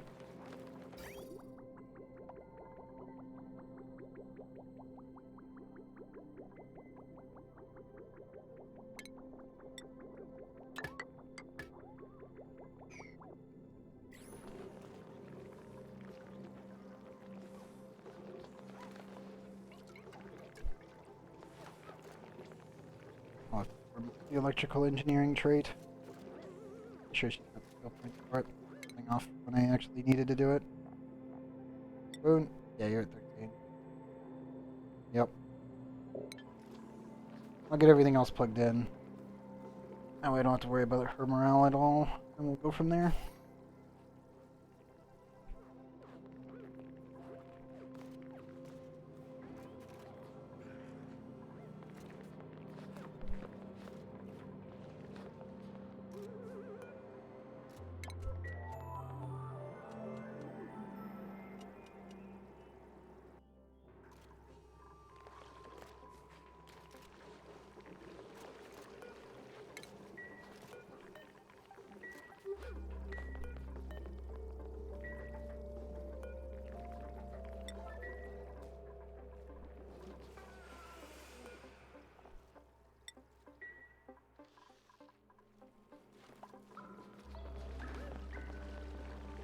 One more bottle of ethanol there. That's everything after that.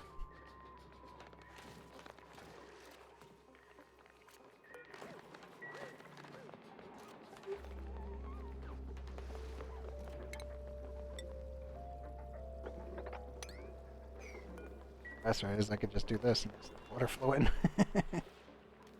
Be a little cheeky on that. I'd like to also put it over here. I would also flood in there, which I don't want.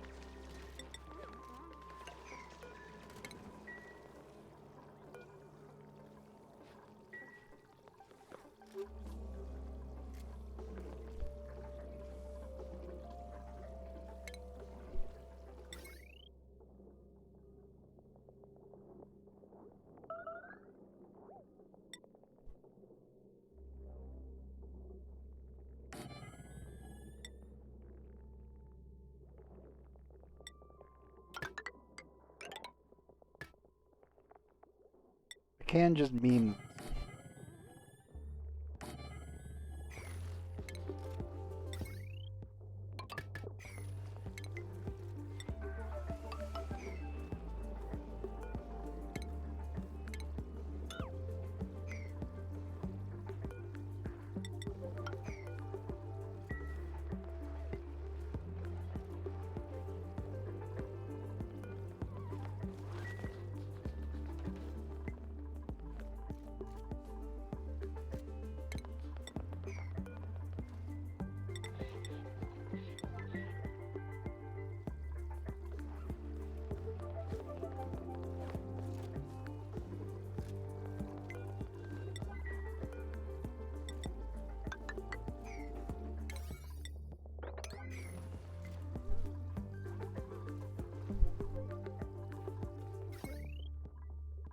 Literally just need the mini pump to go. 2 won't be enough energy for the actual aqua tuner, but it'll be enough to fill the power transfer a little bit.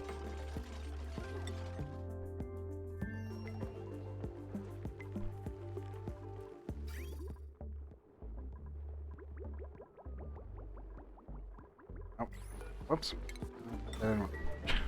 Wait a minute. I had him flipped. Oops. Oh, wait. I think I know what happened. Where are they? Oop. No? No, my glow stick is in the corner. I have no idea how all of them just got nailed with light.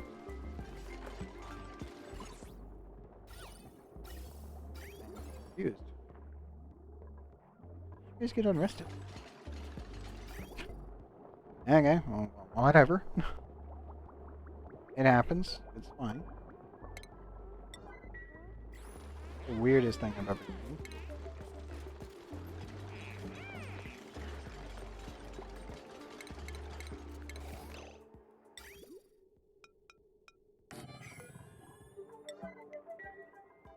Actually, let's see if we can just do this without desalinating it and see if that works.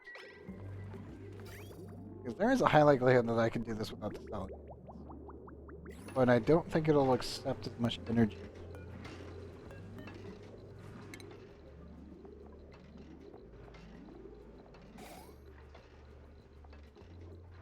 Maybe 7, 4.10, desalinated. Desalinated. How much do I actually? 0.3 higher temperature required. And slightly more. Okay, let's do it without desalinating. Might work better. One of those weird ones where it's like, technically it should, doesn't. Oh, what? Oh, there's. I know.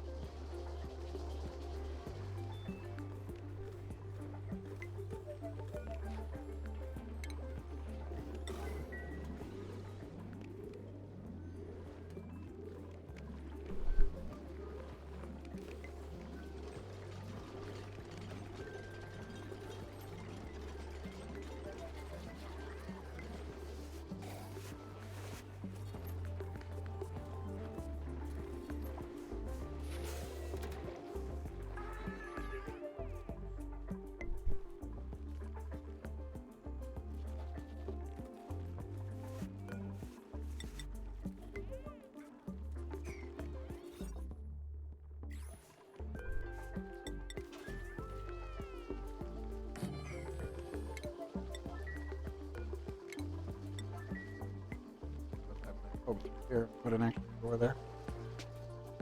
Proper. I forgot I needed to do that.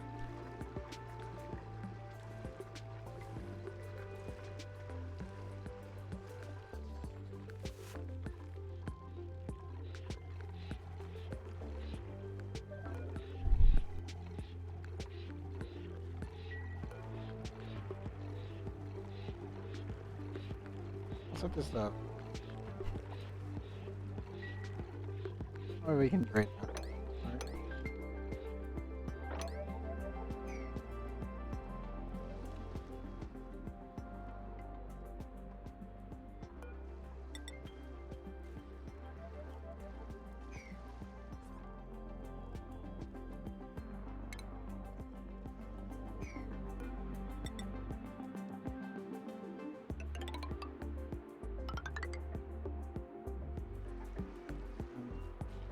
Or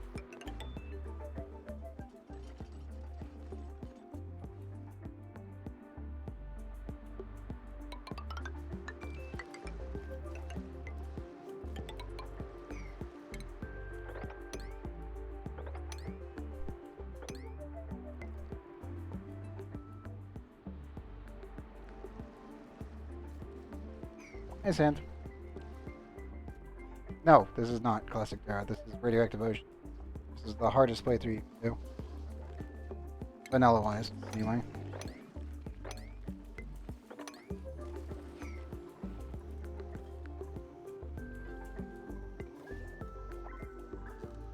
If you want to start this one, let me get the maps. If I remember correctly, I put it in the command. Yep, I did.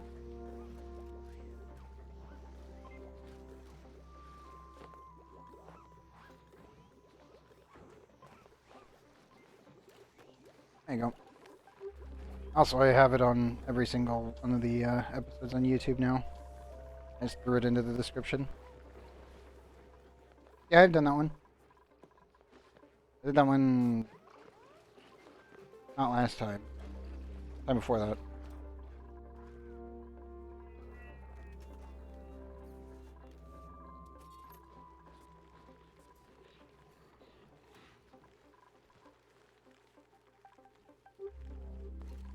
Tried it when they first added it.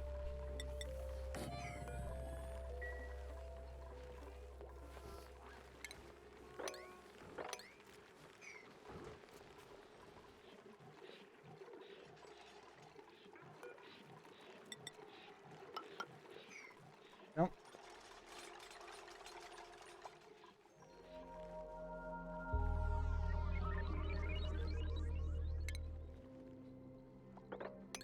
I don't.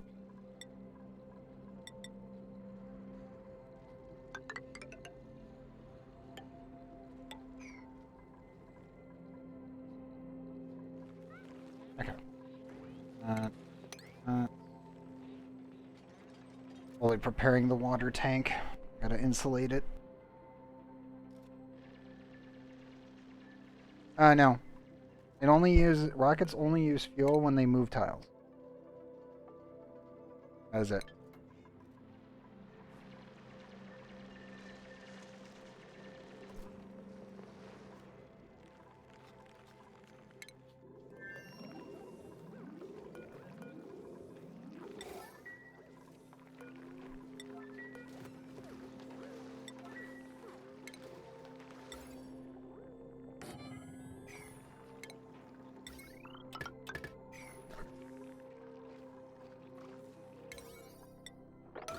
Alright.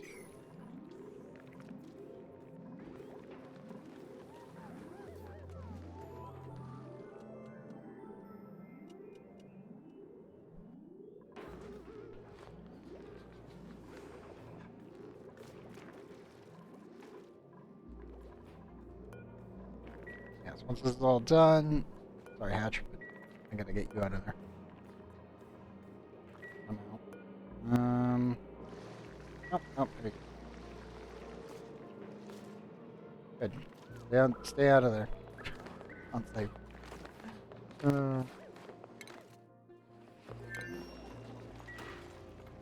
Flooding there. I love the fact that my dupes literally come on over here and just like, yes, everything is pressurized in this entire base. It's all with oxygen. We're making too much as it is. So we'll just hug the airflow tiles and breathe. Oh, look at it. How much uranium did they just shove in there? 15.6. Okay, cool. I've turned away, changed planets, they uncached, they moved all of the uranium simultaneously. I approve.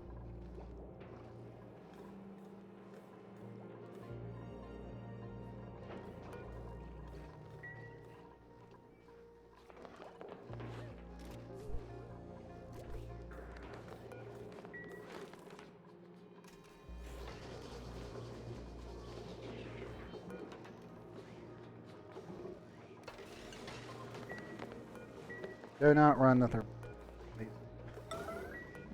On the wheels.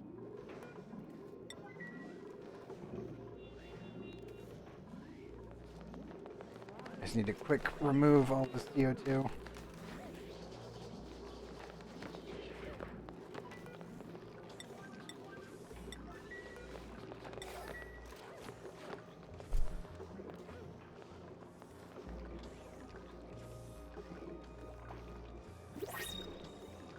Tools are available, good. Ooh, cool. Bedside manner, green thumb, small bladder. Problem, they're only cooking, tidying. If they were farming, I would take that. But they're not. Building and digging. Yokel, I never take yokels. It's not worth it. Bottomless stomach. Building and ranching, only 4 and 6. But you do have animal liver. Animal's pretty nice. I couldn't put you in a rocket though, right?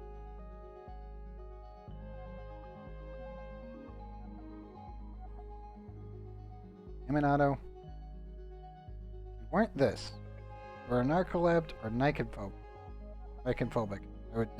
I would definitely.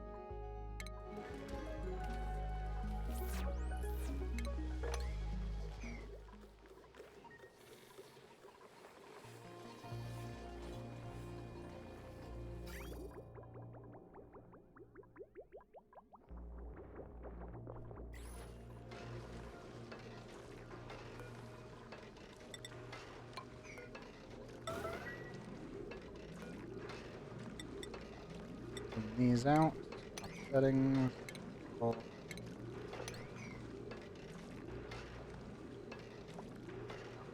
Launch your first ever rocket.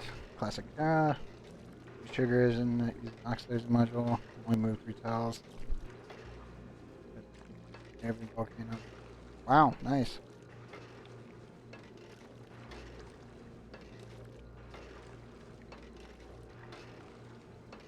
Yep. I wouldn't have pushed that hard for the research, only because the thing is that when you do analyses for each vent, volcano, otherwise, you get 10 research per. So the data banks that you can get from inspecting and researching can actually get you pretty damn far. The only thing I'm really missing out on right now for myself is nuclear propulsion, my diamond press, high velocity destruction, solid management.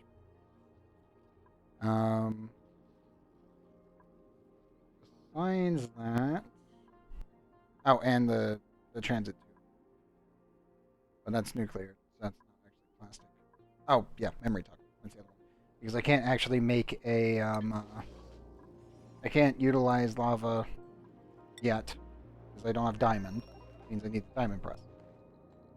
Even with the diamond press, I wouldn't really be able to do that much. Not generating enough red bolts because I don't have my nuclear power plant.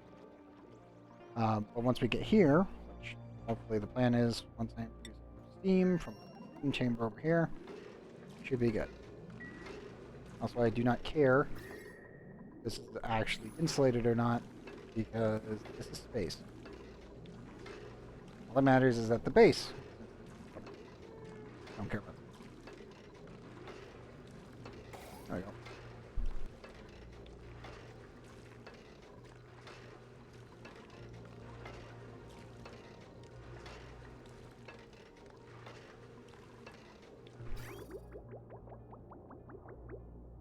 Also, I'm going to negative 80 with this, for the B's sake. And also that means that I'm going to snap all of the energy from down here, which is currently at only negative like 14, and I'm going to bring all of that up to this box. As well as my oxygen. No, it does not. It just needs res volts.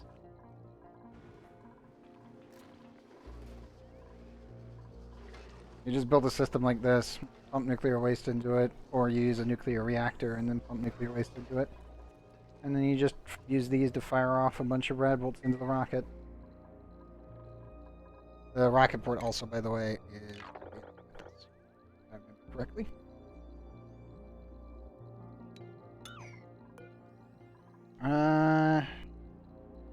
Module burdens 15, module engine powers 27. If I remember right, I think it was 14. I think on full refill, I think it was.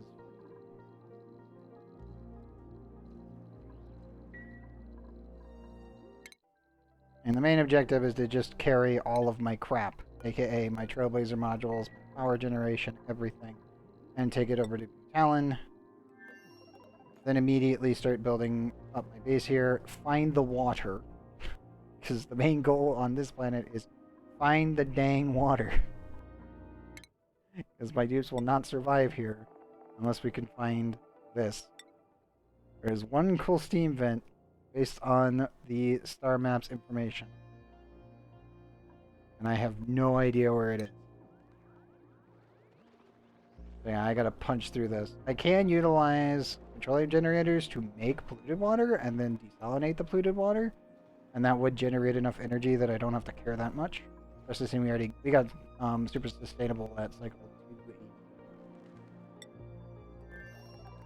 So the main goal right now is just get the steam chamber online. Because steam rockets are kind of the way that we're going to be working.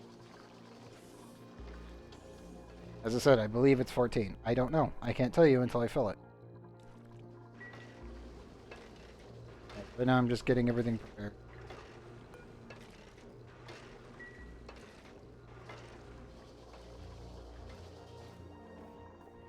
Chamber is complete.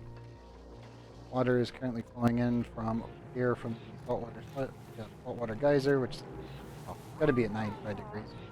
So that'll easily push it into the steam territory, so we should get it.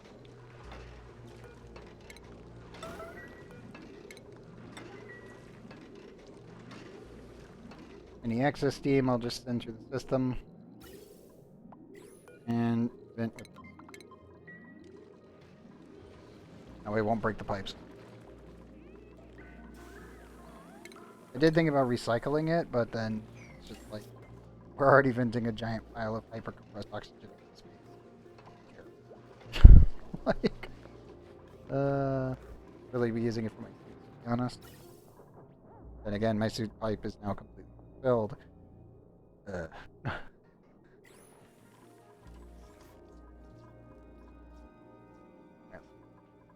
Want to know the exact number? Let's go to quick.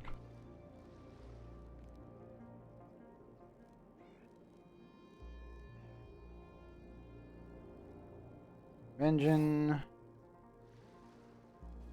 Natural range is 15. Nice. That's full load, everything. Speed's only 1.8 though.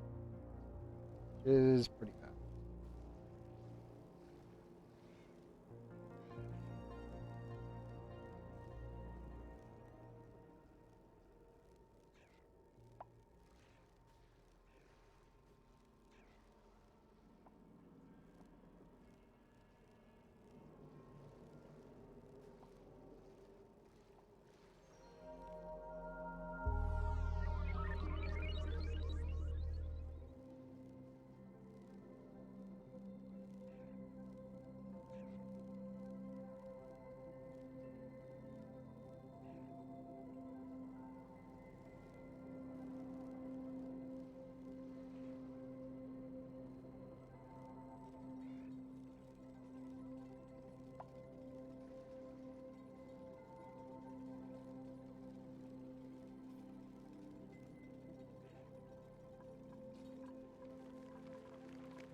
Besides that,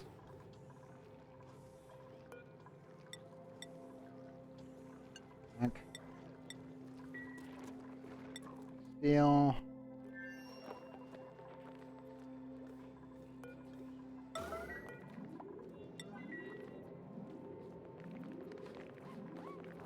Tiny battery with this. Screw it. Oh, tiny battery.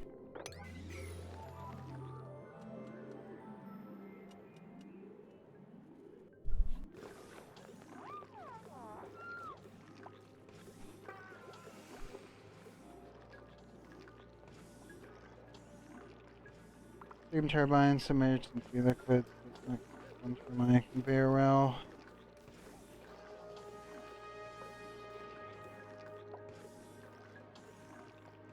This is how.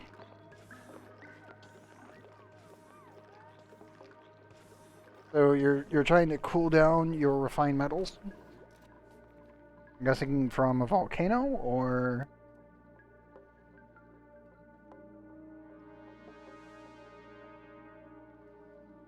Okay. Normally I just cool down the refined metals to 125, and then I just kind of either send them through a water tank that's already cooled, or I send them through solid tiles.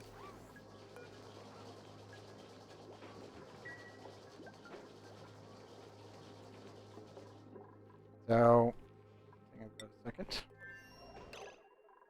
do it on a pallet.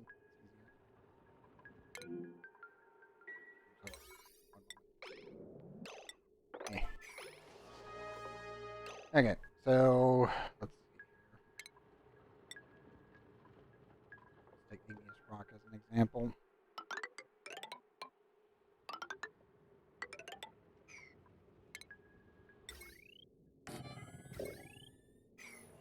I could just do one.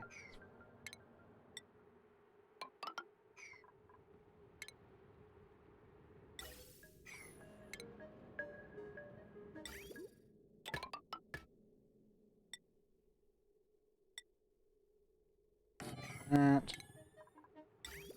Conveyor rails. Probably want to make them out of like wolframite or something that won't melt if you're dealing with extremely hot materials such as cobalt, copper, niobium, tungsten, or iron.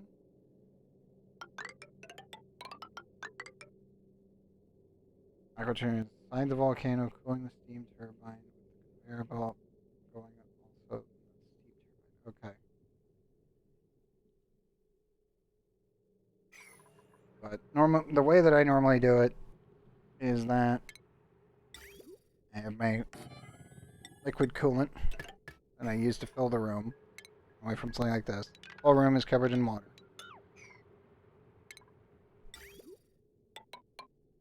And I'm just doing this for example's sake.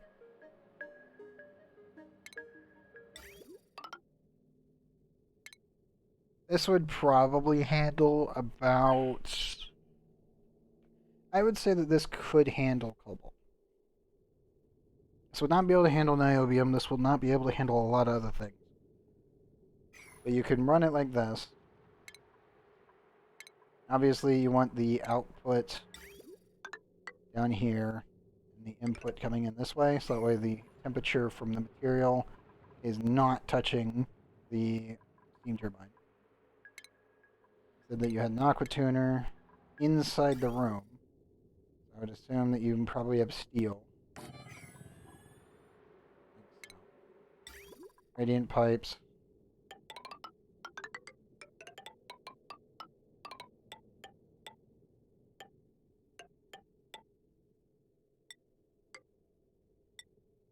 Insulation.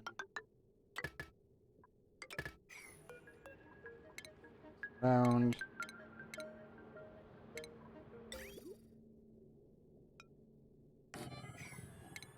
So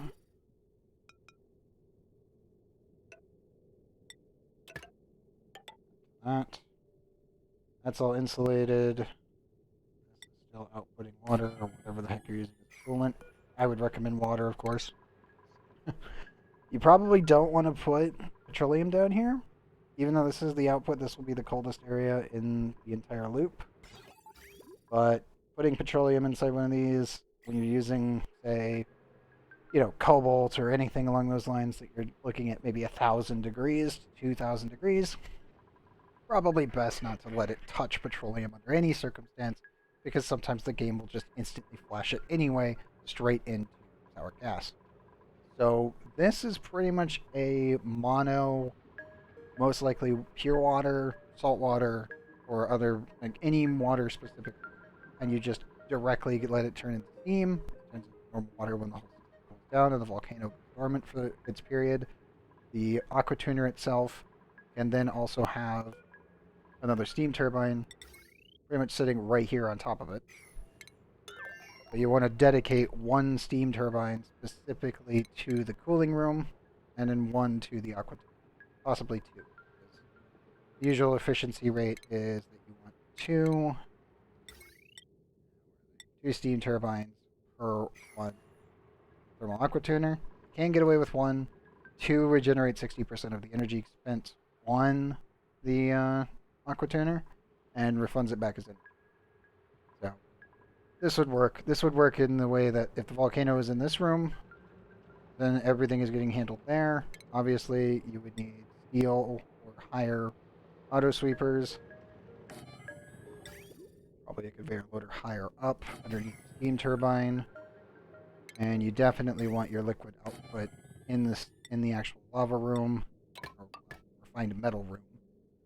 Be as close to these as possible to keep them functioning. So, say the volcano is like right here. This would be what you would look at. Your output is here, input is here, water to fill the room comes here, steam output comes here, steam output comes here. If you need to, you slap another one up, so you run two for both the volcano and the aqua tuner. Also, make sure that you put obsidian here, and the whole bottom is obsidian. It also keeps the magma over here. And that's pretty much what you would need for most of the volcanoes. in the game. Niobium obviously is what 3,800 or something, and I think even obsidian doesn't survive it. Correctly? Yeah. So sadly, with that one, you actually have to cool the obsidian itself if you're going to use it. Where is it? Niobium. Yeah. If I remember right, this stuff comes out of most of the niobium volcanoes at around 3,746 to 3,435, I think. I cannot remember the exact numbers off the top of my head, but that's pretty much as close as I can remember it. And yeah, it melts right through obsidian, so you actually have to cool the obsidian while it's erupting. Thankfully, neutronium is freaking impervious to everything, so the regular tiles are fine, but trying to contain liquid niobium without cooling it down as quickly as you can is a pain in the ass. I think only really tungsten. Like steel just melts instantaneously, but yeah. Yeah, exactly. But as duly noted, this is pretty much your average setup for a fully automated volcano setup. So there you go. That's also quite nice. But that is pretty much what you're looking at when it comes down to building a fully automated volcano tamer. At least when it comes to standard volcano. Niobium is that weird one where it's like, okay, cool, yeah, it's absolutely insane. That and tungsten. Both of those volcanoes are ridiculous. As per usual.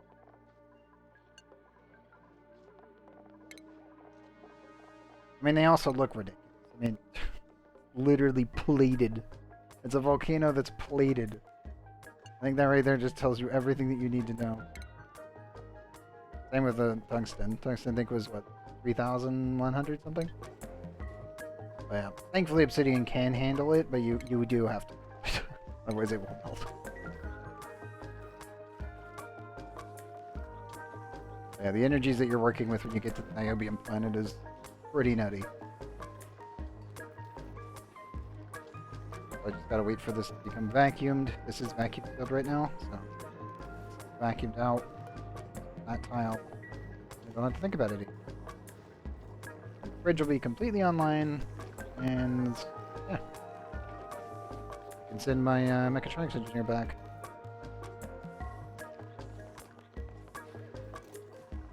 The real issue is, I definitely need to connect and rewire the entire place with standardized wires.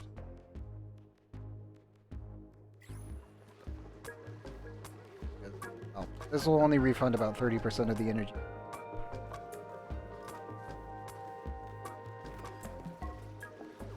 Oh yeah, Erbium is fantastic. It's literally the top end. By default. Like, oh yes, you get niobium. Like, oh, wonderful. Yes. All of the things that I couldn't build before can now be built because I don't have to care about temperature.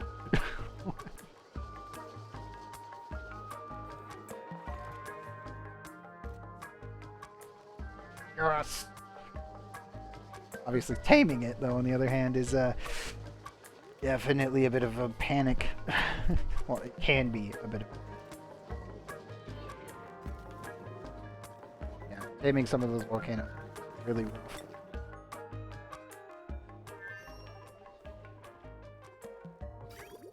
Yay, the pipe is full. No longer need the ethanol distiller for this. Feels good. Fine aluminum is the second best. Yes.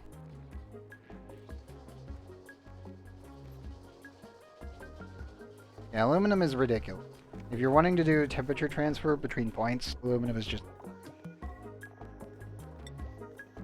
I mean, if you make it into anything, it's normally, what, 205? And then if you have a metal tile of it,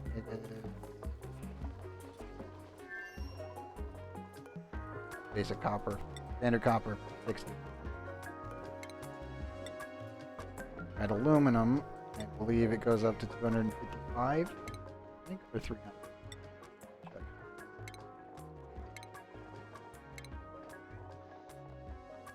Nope, just clean 205. I remember that being higher, but then again, they've also changed them. And as a reason, salt is no longer insane. So I will admit, salt's still weird to me.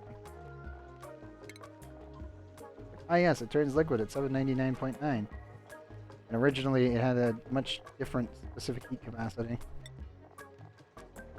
Like this, if I remember correctly, when it converted from a salt gas, yeah, it actually generates heat if you upconvert it to gas. So it's like the total amount of energy that is in the salt goes higher than its original capacity. Or originally it was like, I think it was 650, and then it went up to 1,400, which is why the liquid salt reactors could actually were, not even could, they were a thing. Because they were technically generating power.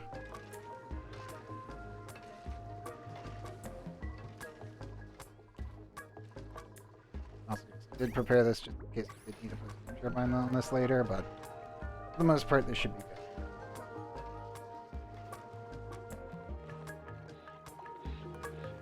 Dormant, reactivated cycles.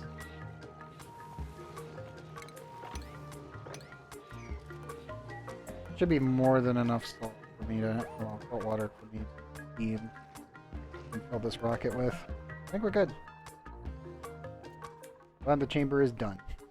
Especially if we go faster. As our stream title says today. Faster tubes. Inject more energy. Slow, tedious process.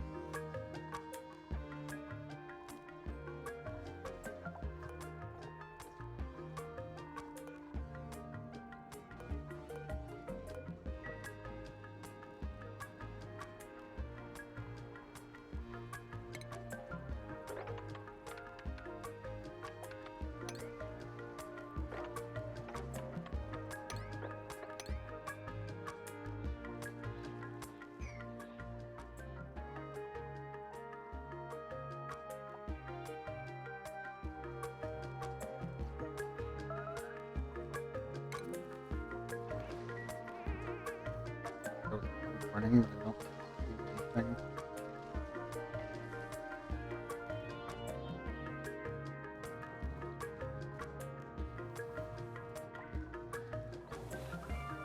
Everything else is working out pretty well. That's good. Oh, my coolant's working again. Good.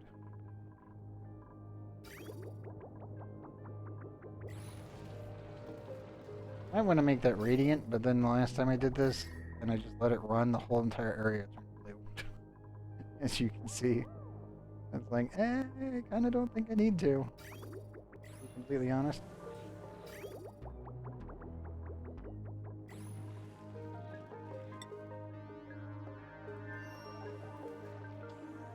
Micrograms, good.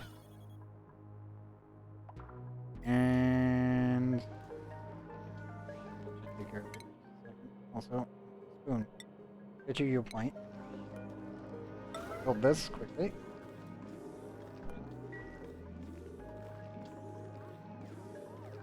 Literally 3 micrograms.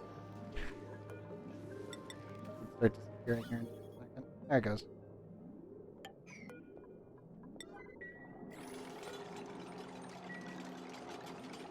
Okay, now complete vacuum.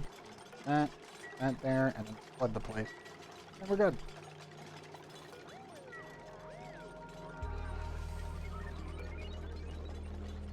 Owen, you have one objective. Build this. Our classic DLC is starting asteroid with the oil biome. Tips, arbitraries, yep. Yeah, Terra never starts with aluminum, sadly. I mean, it'd be overpowered if actually, for the most part. That would be completely broken.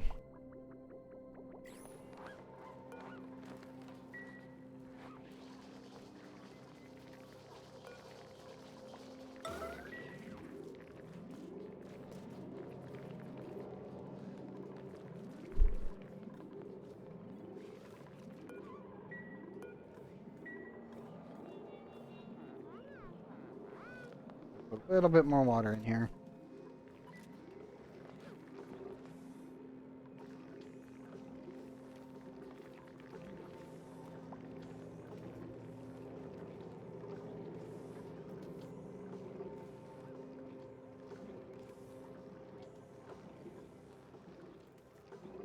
Not really. Not in the DLC specifically. In base game, again, I only ever used the petrol rocket to reach hydrogen. That was it. Like, the whole point of the petrol rockets was purely as a jumping off point. Now, I did keep one around for some of the really quick trips because it was actually a little bit faster for a while there when they were still tweaking rockets. But eventually you just kind of phase them out. I normally only use them specifically to pick up space resources early on and then immediately switched over to liquid hydrogen and liquid oxygen.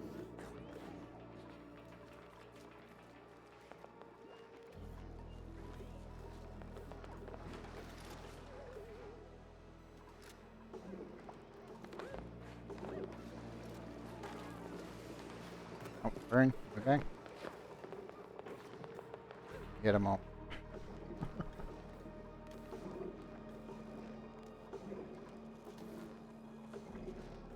That should be it. Work this. Go in there, then build diagonally for that. And we're good.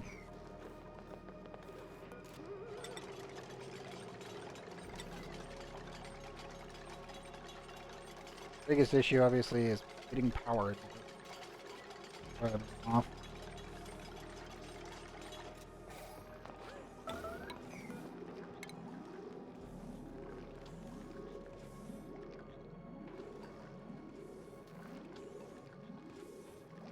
I normally do not, because you don't need it for this like map size.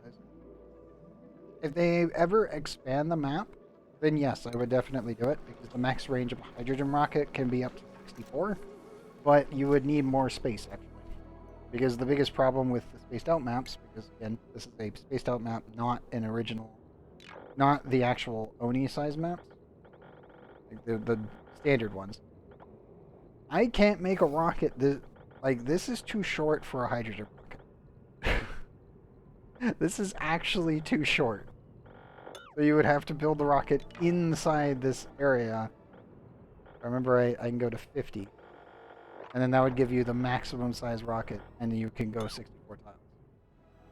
Mind you, that's like 99.9% fuel, but yeah.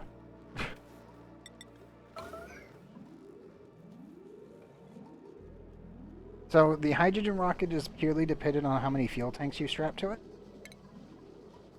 Because the hydrogen rocket needs to have, I think it's what, 2 oxidizer tanks with 3 hydrogen tanks if you want to go maximum. Nuclear just goes 20. It goes 20 tiles the fastest.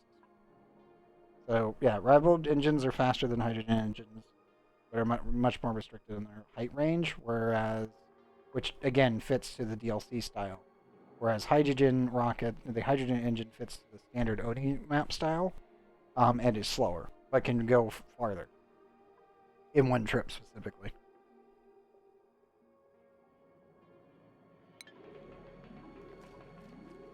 So yeah, maxed out hydrogen rockets can go 64 tiles. The average one is 30. Nuclear can go 20, but can get there twice.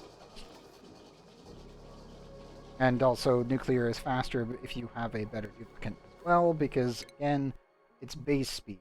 So having, say, Protopoly over here, pushing right for this.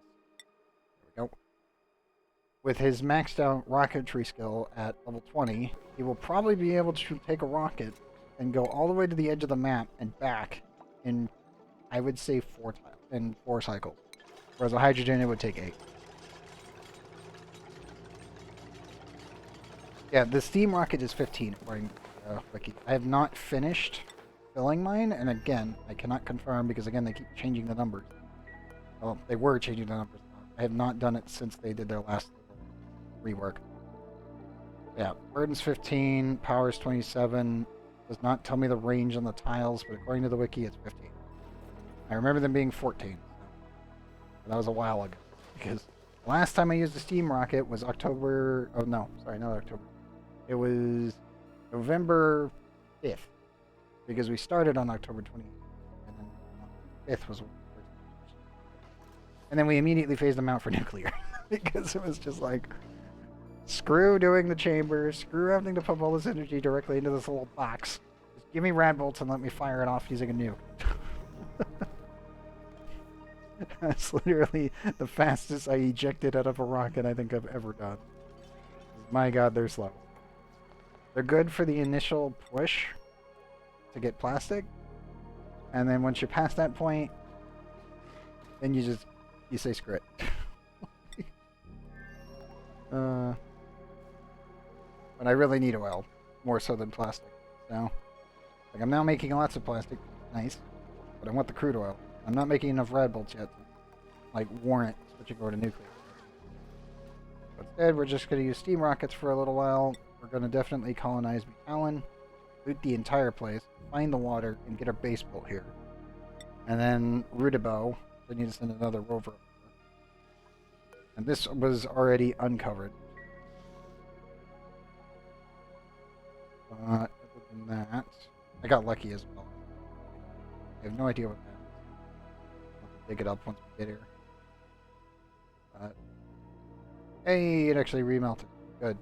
It resealed the liquid lock. Hooray! We're not leaking gas to space anymore. Good. Good. This planet apparently has a chlorine vent, which means I can get squeaky puffs here.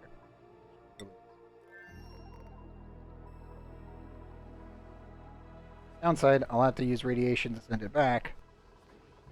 Upside, there's actually a lot of Weesports. So that is not going to be an improbability.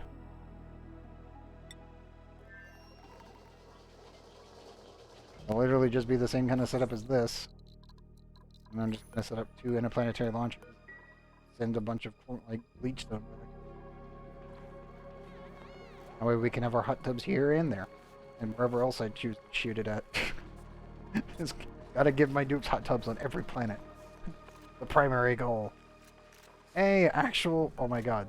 Actual Arbor Acorn. The Pips have done it. We finally have 2. God. I have so few Arbor Acorns. That's funny. I'm trying, but... the trees have not been providing.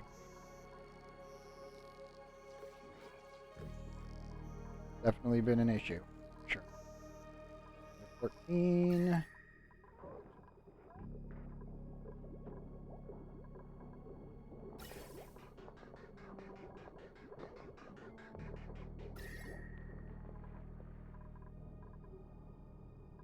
This is already green again.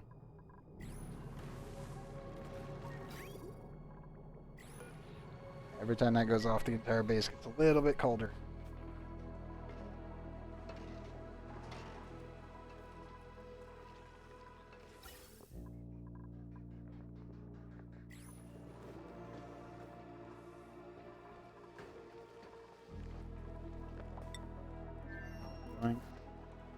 Done. And it will instantly destroy my ability to do stuff. Fine.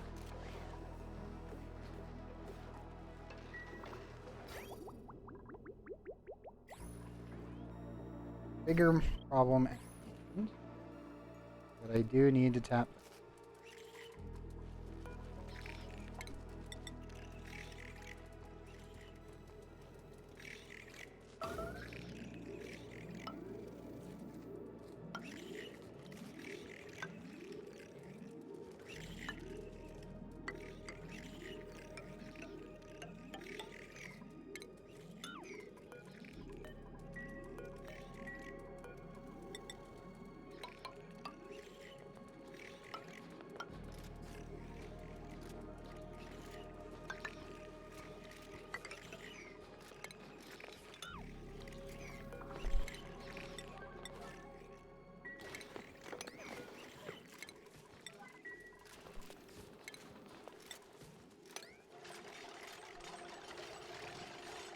Normally I never double liquid lock these, but on this one, I definitely do.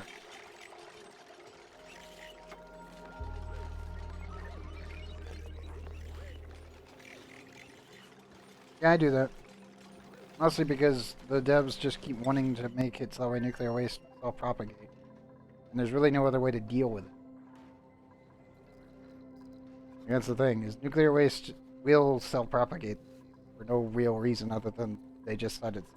So the biggest issue is that, say when I get my nuclear power, when I actually get a nuclear power plant set up with a nuclear reactor, quote unquote, research reactor. The thing is it will produce more nuclear waste than uranium. So it will always end up making more than what you actually have, because it will always duplicate itself. No matter what you do, that is just the law of this game. And the issue with that is it's technically an exploit, but it's the way that they wanted nuclear waste to function. That's why they did the entire Rad New World thing and did the complete nuclear rework to make it so that way nuclear radiation and nuclear waste was more annoying to work with.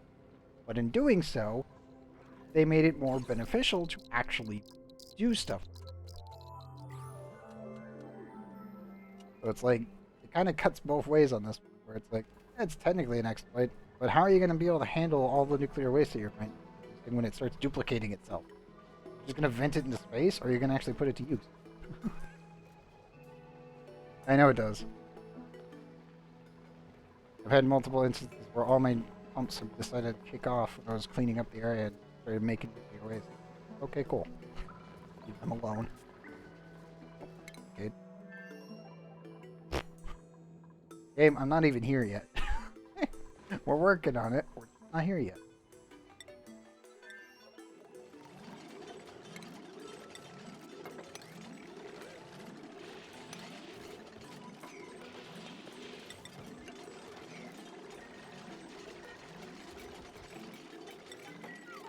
Yeah, normally I never double liquid lock these, but I will need to come back in here. Pretty sure of it.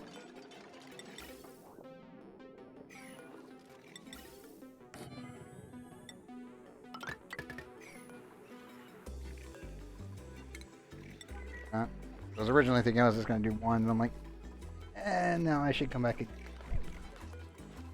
So I'll need to analyze it.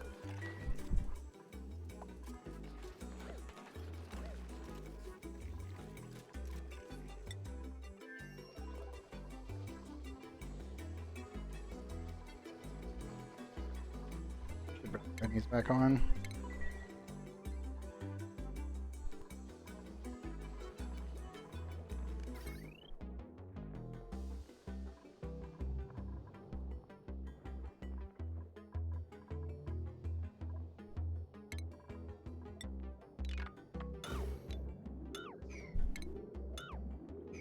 This.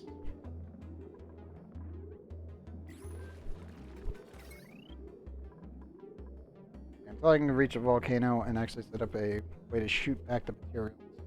I'm recycling literally every inch of cable I can possibly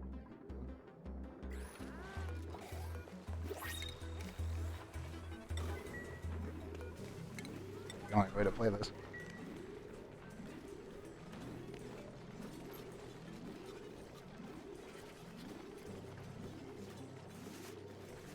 I only have granite, so yes. That just comes by default. The radioactive ocean map is like 99.9% granite.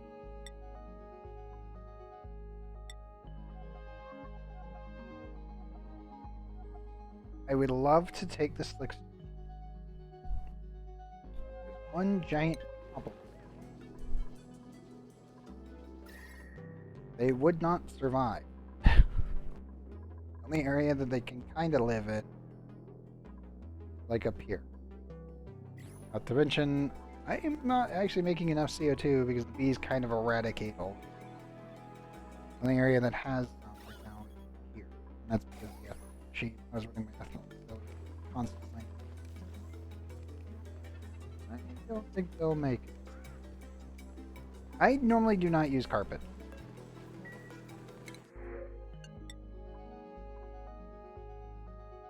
Front bottom of stomach.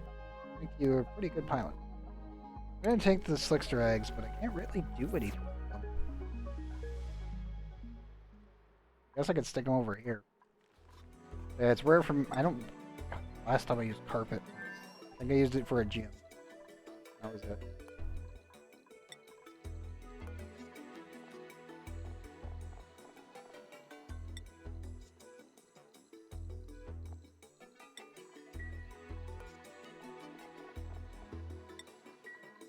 You need them to come in here and do that real quick. Yeah, I'll normally use airflow tiles instead.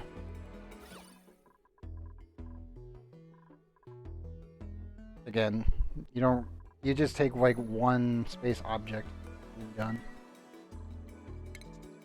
The only reason I never use carpet is because I can normally just use glass instead. Like diamond glass, 3 times the effort. Oh yeah. I did that a long time ago. Like barbecue used to require a pinch of pepper. And it's like, no, we don't need that anymore. Because pinch of pepper notes used in like 6 other recipes. It's like, okay, cool. Not really 6.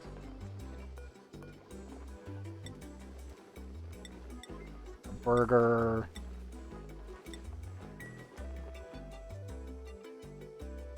Get all the ones from natural gas. Can't see them until I've actually done them, but there's a lot. I know it has the twinkle toes, but it doesn't really mean anything when it's just like, eh. Your dupes like it, but it doesn't really do anything for you. The Buddy Bud is 3 times more effective, and you can just get one, slap it in you.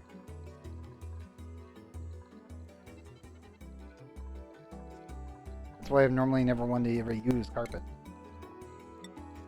I use diamond window plates, so that way I can spread my door around. That's about it. Not to mention they're in suits. I don't even remember if... I don't know what carpet effects on it does. I think it does. Yeah, I'm pretty sure it does. Just...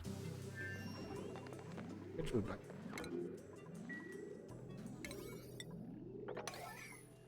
You don't need to do that.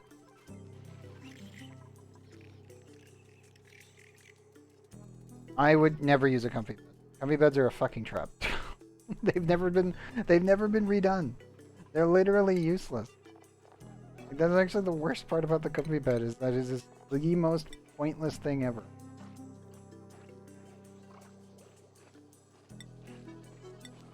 Like, it's so stupid. The benefit that you get from a comfy bed is not that it gives you the 200% stamina. That actually is a detriment, because your dupes will be fully staminaed, and they won't get out of bed.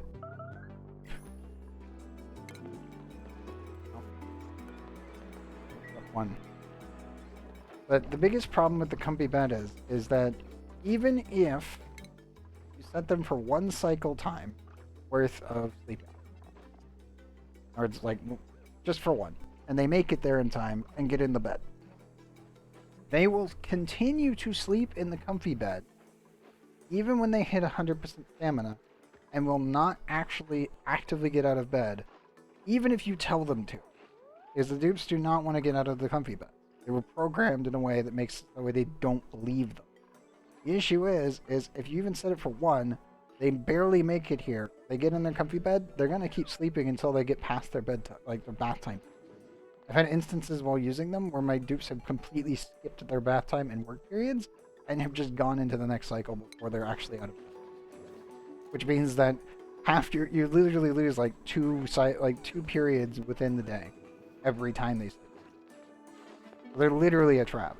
The only reason that the shower is no longer a trap is because of radiation. Showers do the same kind of issue. But now we actually have to care about it because ecomp. So that's a thing. But yeah, comfy beds have never been useful. No matter what you do. Like they've never been a good idea. And it's really infuriating because of that. Because it's like, it looks good on paper. It's fine. It's an upgrade from plastic. And then you're like, it takes twice the space. It makes your duplicates be a derpy and they don't get out of bed.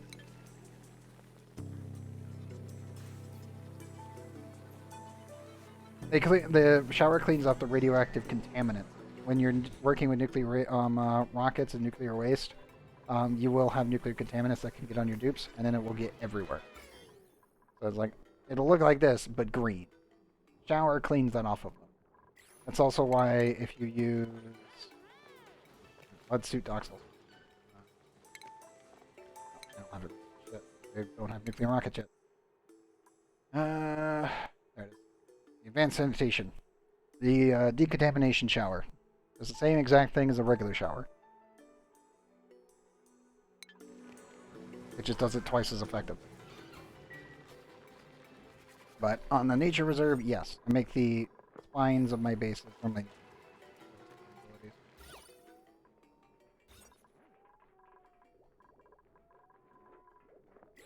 I just let the pips plant as they see fit, and then try to fit everything in.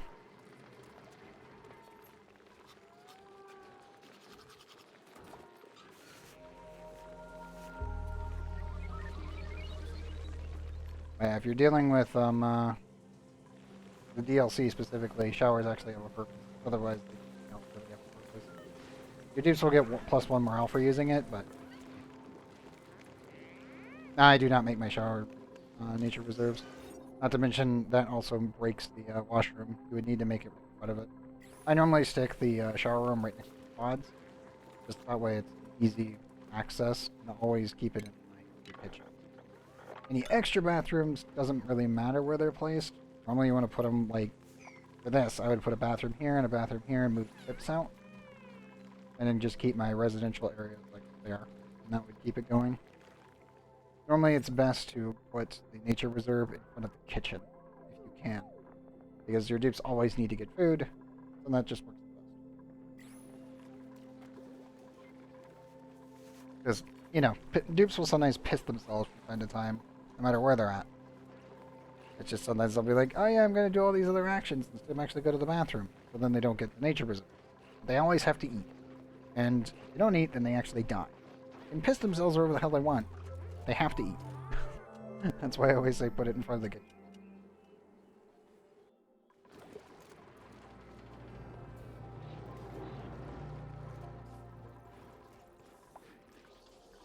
Seven. No, they do not need a shower for the bathroom, like the washroom bonus. But I do put in showers now specifically for the fact of dealing with germs. Well, more so to deal with the radioactive contaminants. Because once we get nuclear rockets, I'll hold bar on how much green everything is going to be.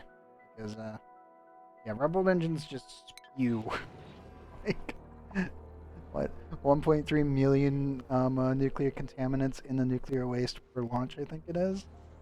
It's something absolutely astronomical. Like, you hit the germ overlay, and your entire rocket silo is just green glowing germs every time. And it's like, you can put a decomp shower out here, and it will take care of it. Or you can just eventually let your dupes go to the actual shower, and they'll just clean themselves off and kill them. Or you can do both, just sure. I prefer to do. I don't have to think about it. Mind you, the ladders will always be radioactive no matter what I do, so there's that. But yeah, that pretty much covers that.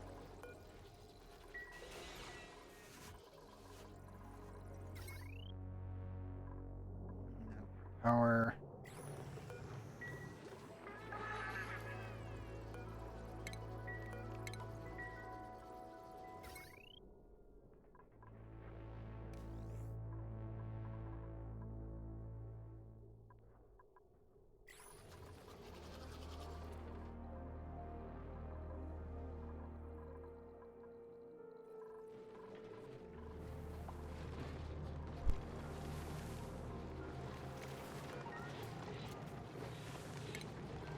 Oops, please bring that one inside. Thank you. I don't know why they didn't do that earlier. Must be out of alignment, so to speak.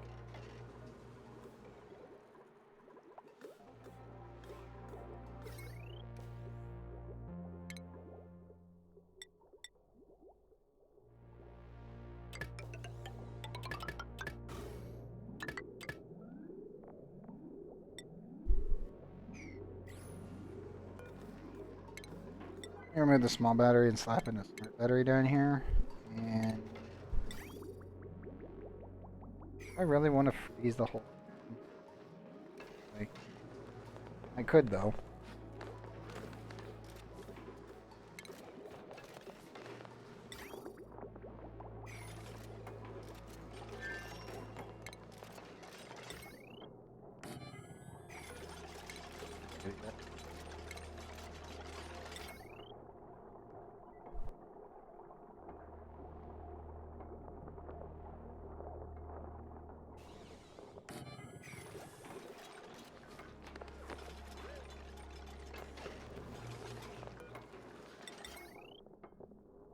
Downside to this is that you need to add these really right there and connect. This will prevent the wire from floating though. So.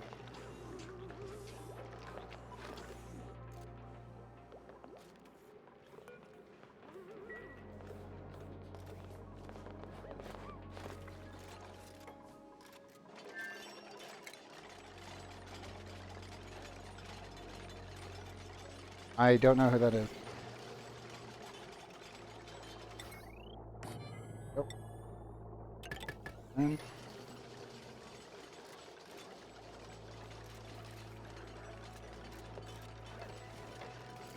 well, I know that you can also do liquid valve. Set this to 999 grams, and then any liquid that goes outside of the thing, and then the pipe, will be unable to stay. That's just a quirk of the game, and that will always be a quirk because if they actually said it the way it could do that, it would every liquid in your pipes would crash the game. Literally, Unity can't handle it. And we go boom. And it's like, well, that's one of the few things that can never be fixed. It's an actual engine limitation, and you get a null point error, and the game goes boom.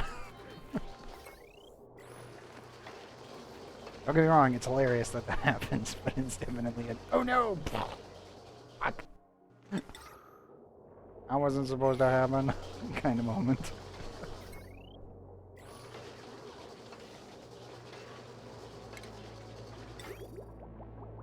I'm gonna put a radiant pipe like right there.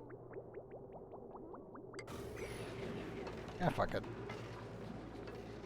We'll pull down this little box here. Well,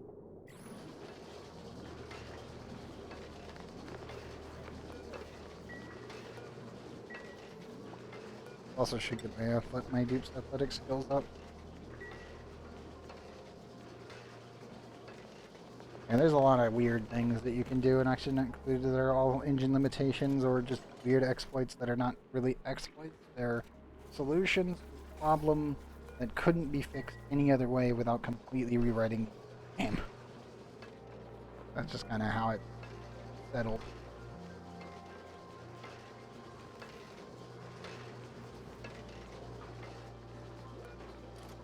I think we can now finally disconnect all of that.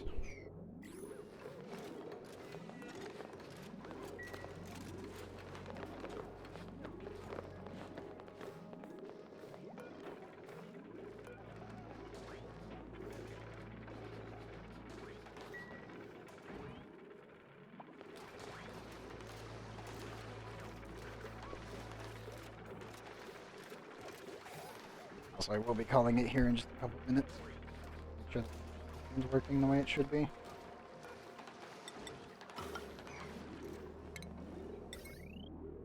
You need to that.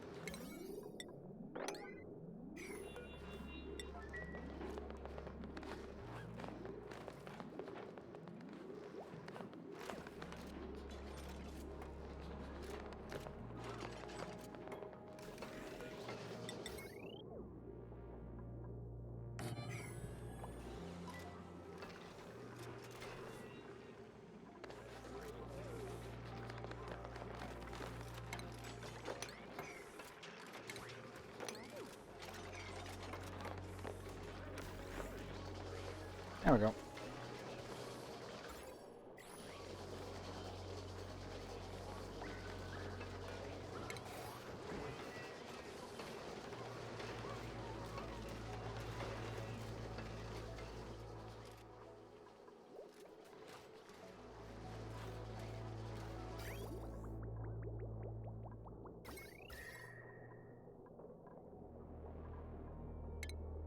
I might just go regular with the sedimentary rock. I don't really need it to be radiant now I'm looking at it. It's gonna get way too cold.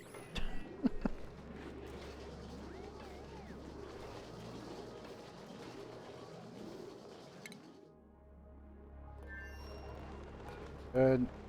Turn which belongs.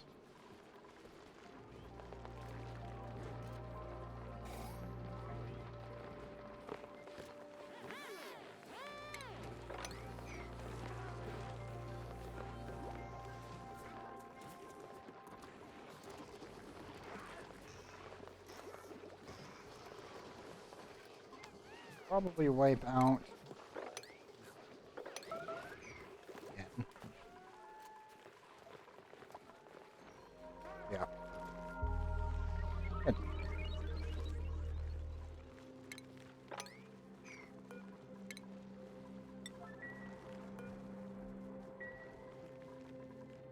That up.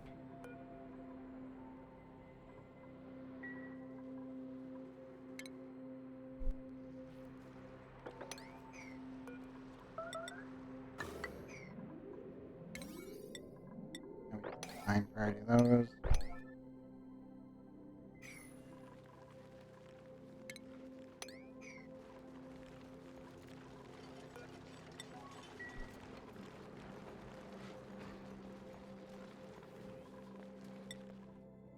And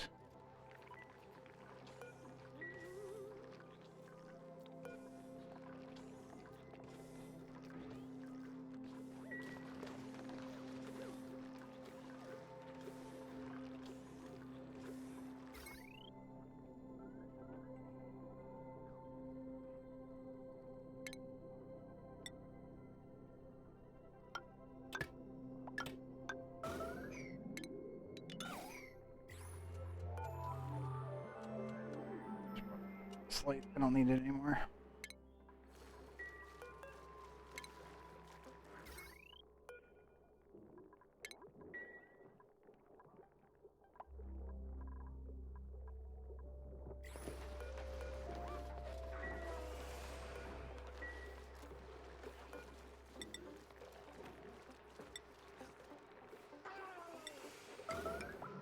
I had more metal that I could actually utilize.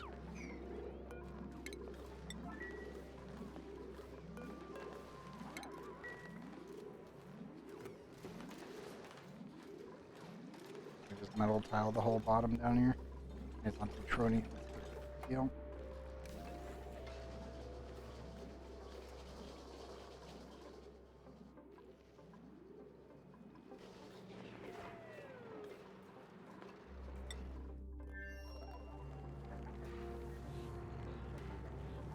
Good. Drawing. Second one.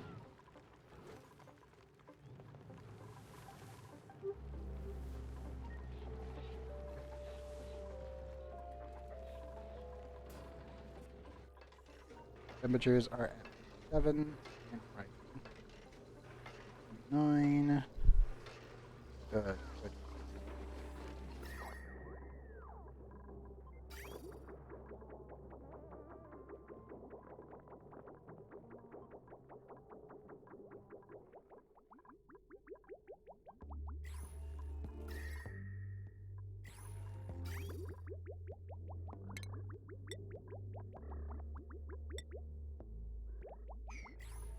Take more aluminum real quick.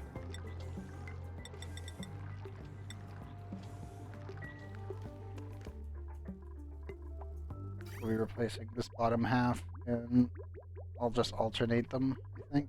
Yeah, we'll just do the bottom row. Probably from like here to here in aluminum.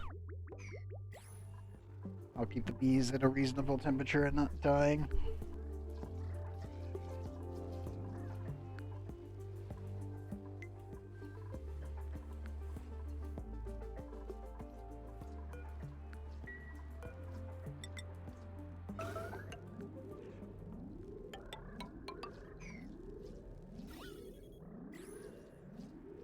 Good, the bees took care of the, there's a uranium chunk here. Be moved. More so. W's.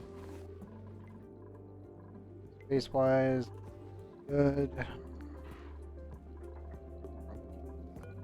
By one.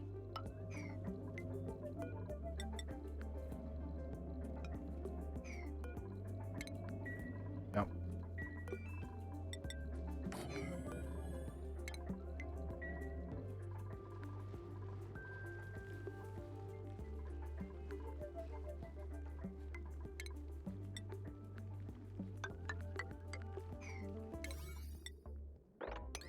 That. That. These are kind of.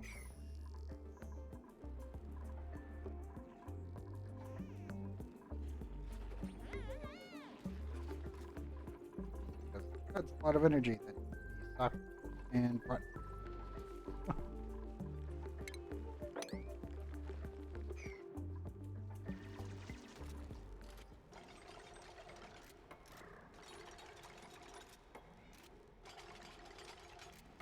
Bees are just staring at barreling. Yes. Hello. So many.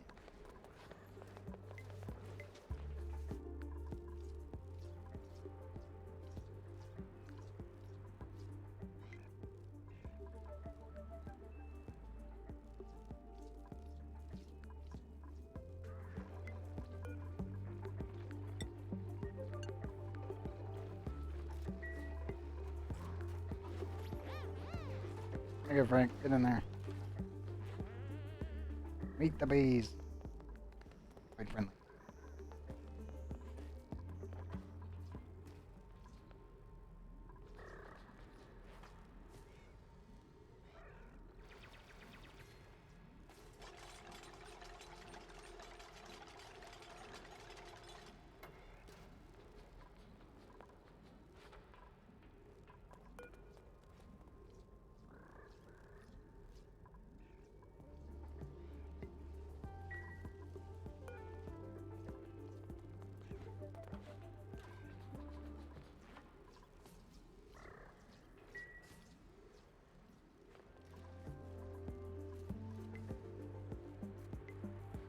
Go in and around that. Not great.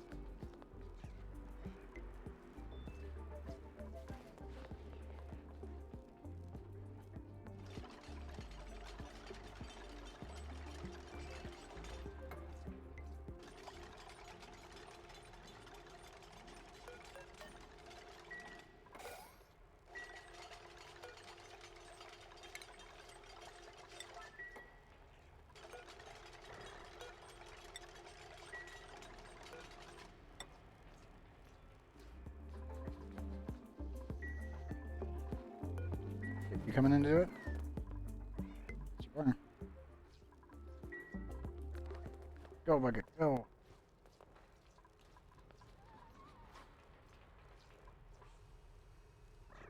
Or not. Coming to grab a critter.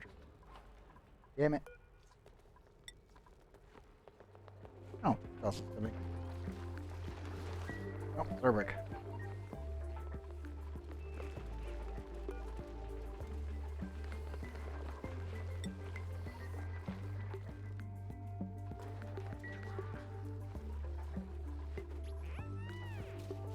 Come on, buddy, you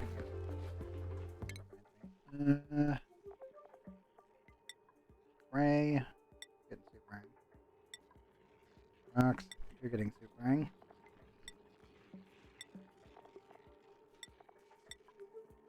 And you were by generic dude.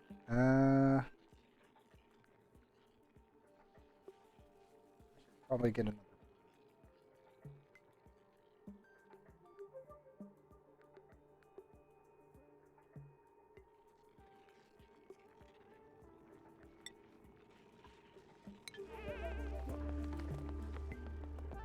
Go, Zerbrick, go. There you go. Get the scooper. And don't go on the wall. God damn it. Flying logs.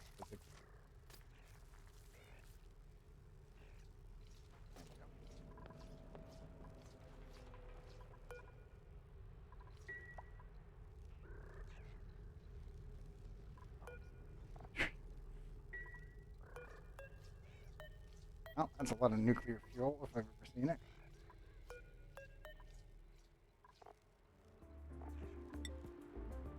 $1,305.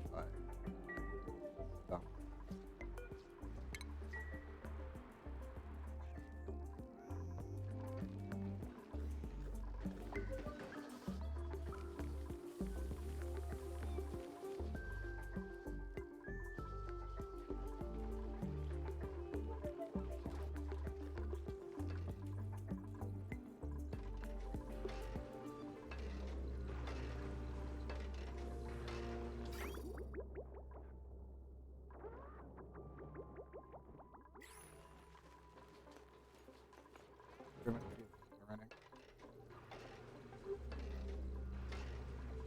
It'll be a little while before that all turns to steam, but if it does, we'll be get it going on our first launch with the new rocket.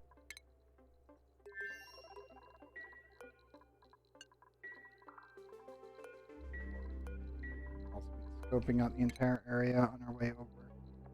Once we get here, I'll probably put an orbit right there.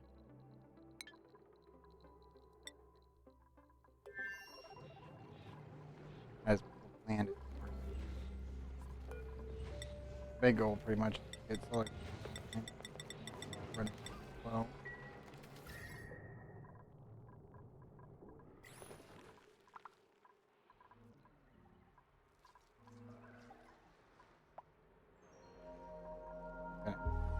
Thing, and I may actually just rip out the bottom and let it go. I'll turn to steam. I will probably lose quite a bit of it to space. I'm not careful.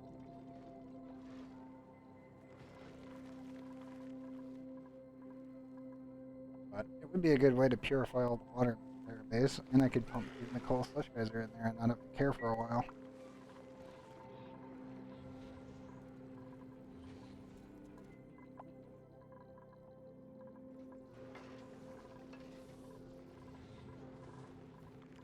I think that's the plan.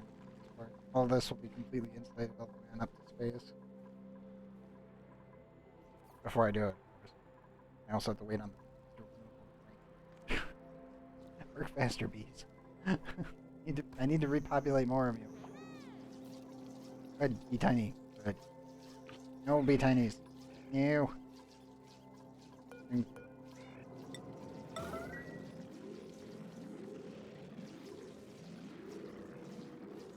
I'll lock that one. Any of them, I need to lock one out.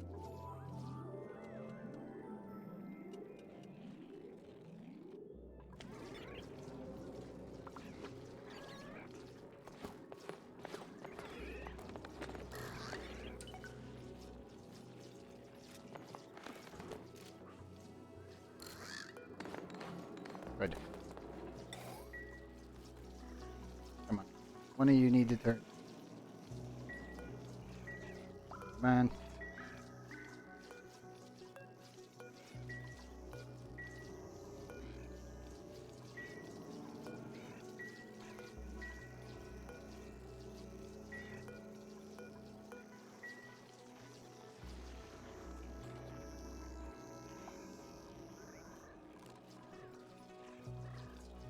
God damn you, bee tinies.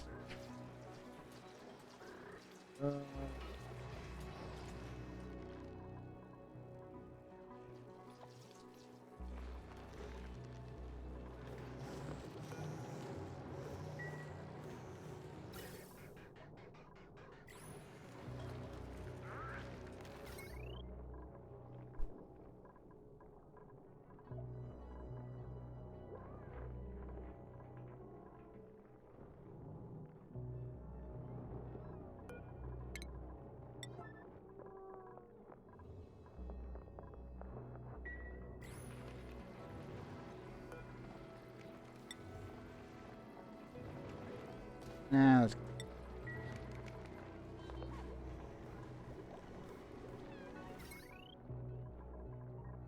Bigger situation.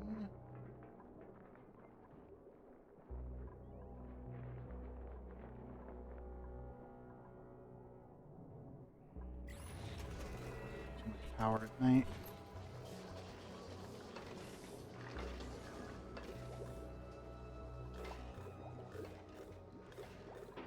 confused where this is coming from. Oh, there it is. It's like bleach though. There's gotta be a piece somewhere. There you go. Little blob. I know you exist. Where are you? Behind sand. In actuality, that isn't.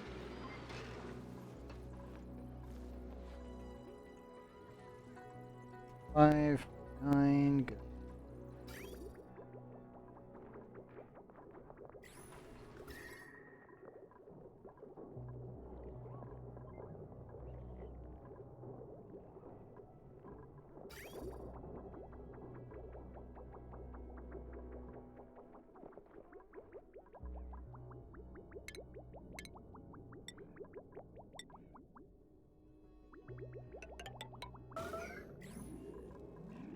Swamp that, and I'll call it. I think it's 7:34. Yeah.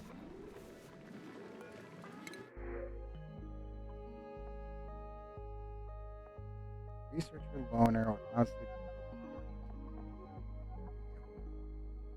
Allergies? No way, never again. I refuse. All on the air.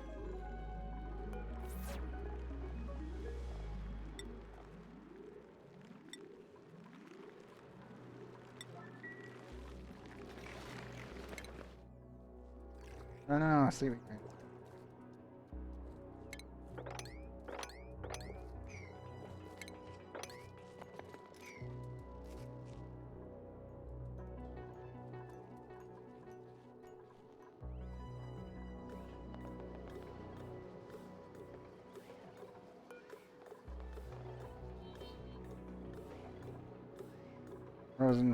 Frozen.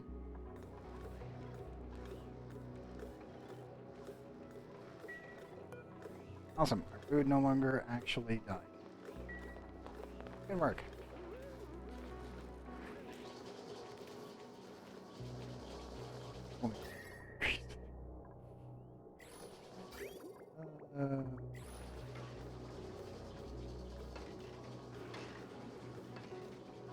Alrighty. I'll take it. We need the spoon back. They will be one of my actual lander people. Athletics now. Oh, you hit 14. Came over here, I think you were 9. Good. I am using this planet as like an astronaut training area. Asteroid training area, which it is, but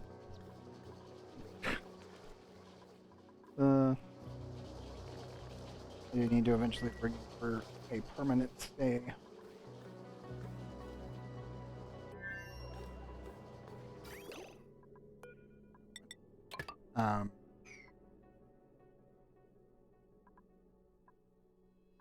Okay. Finally drain this area. What's going on?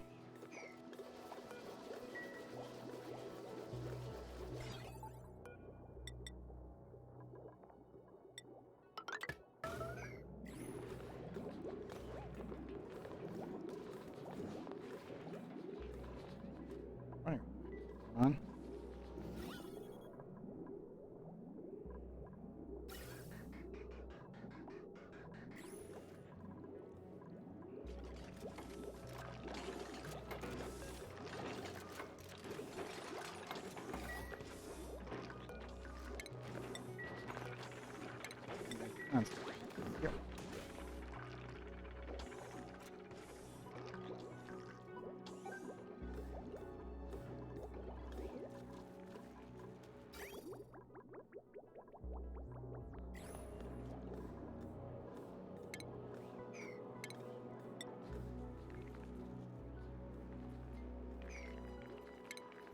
Let me...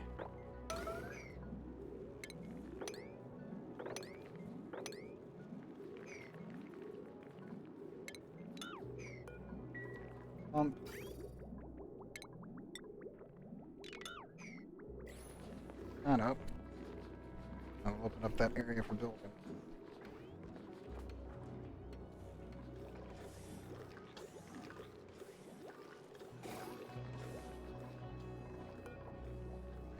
Boone, time that you had it up. Everything else that could possibly ask for. Maybe not.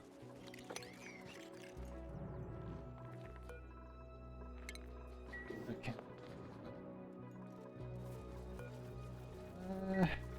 We need electrical engineers to be able to. I don't think you need it. I do need to find a spot. Way over here? Tempting. No idea. We'll figure that out tomorrow. That is if YouTube decides not to be an asshole. I gotta get everything uploaded. Cycle 381. Ah, got a lot done. The steam chamber is done.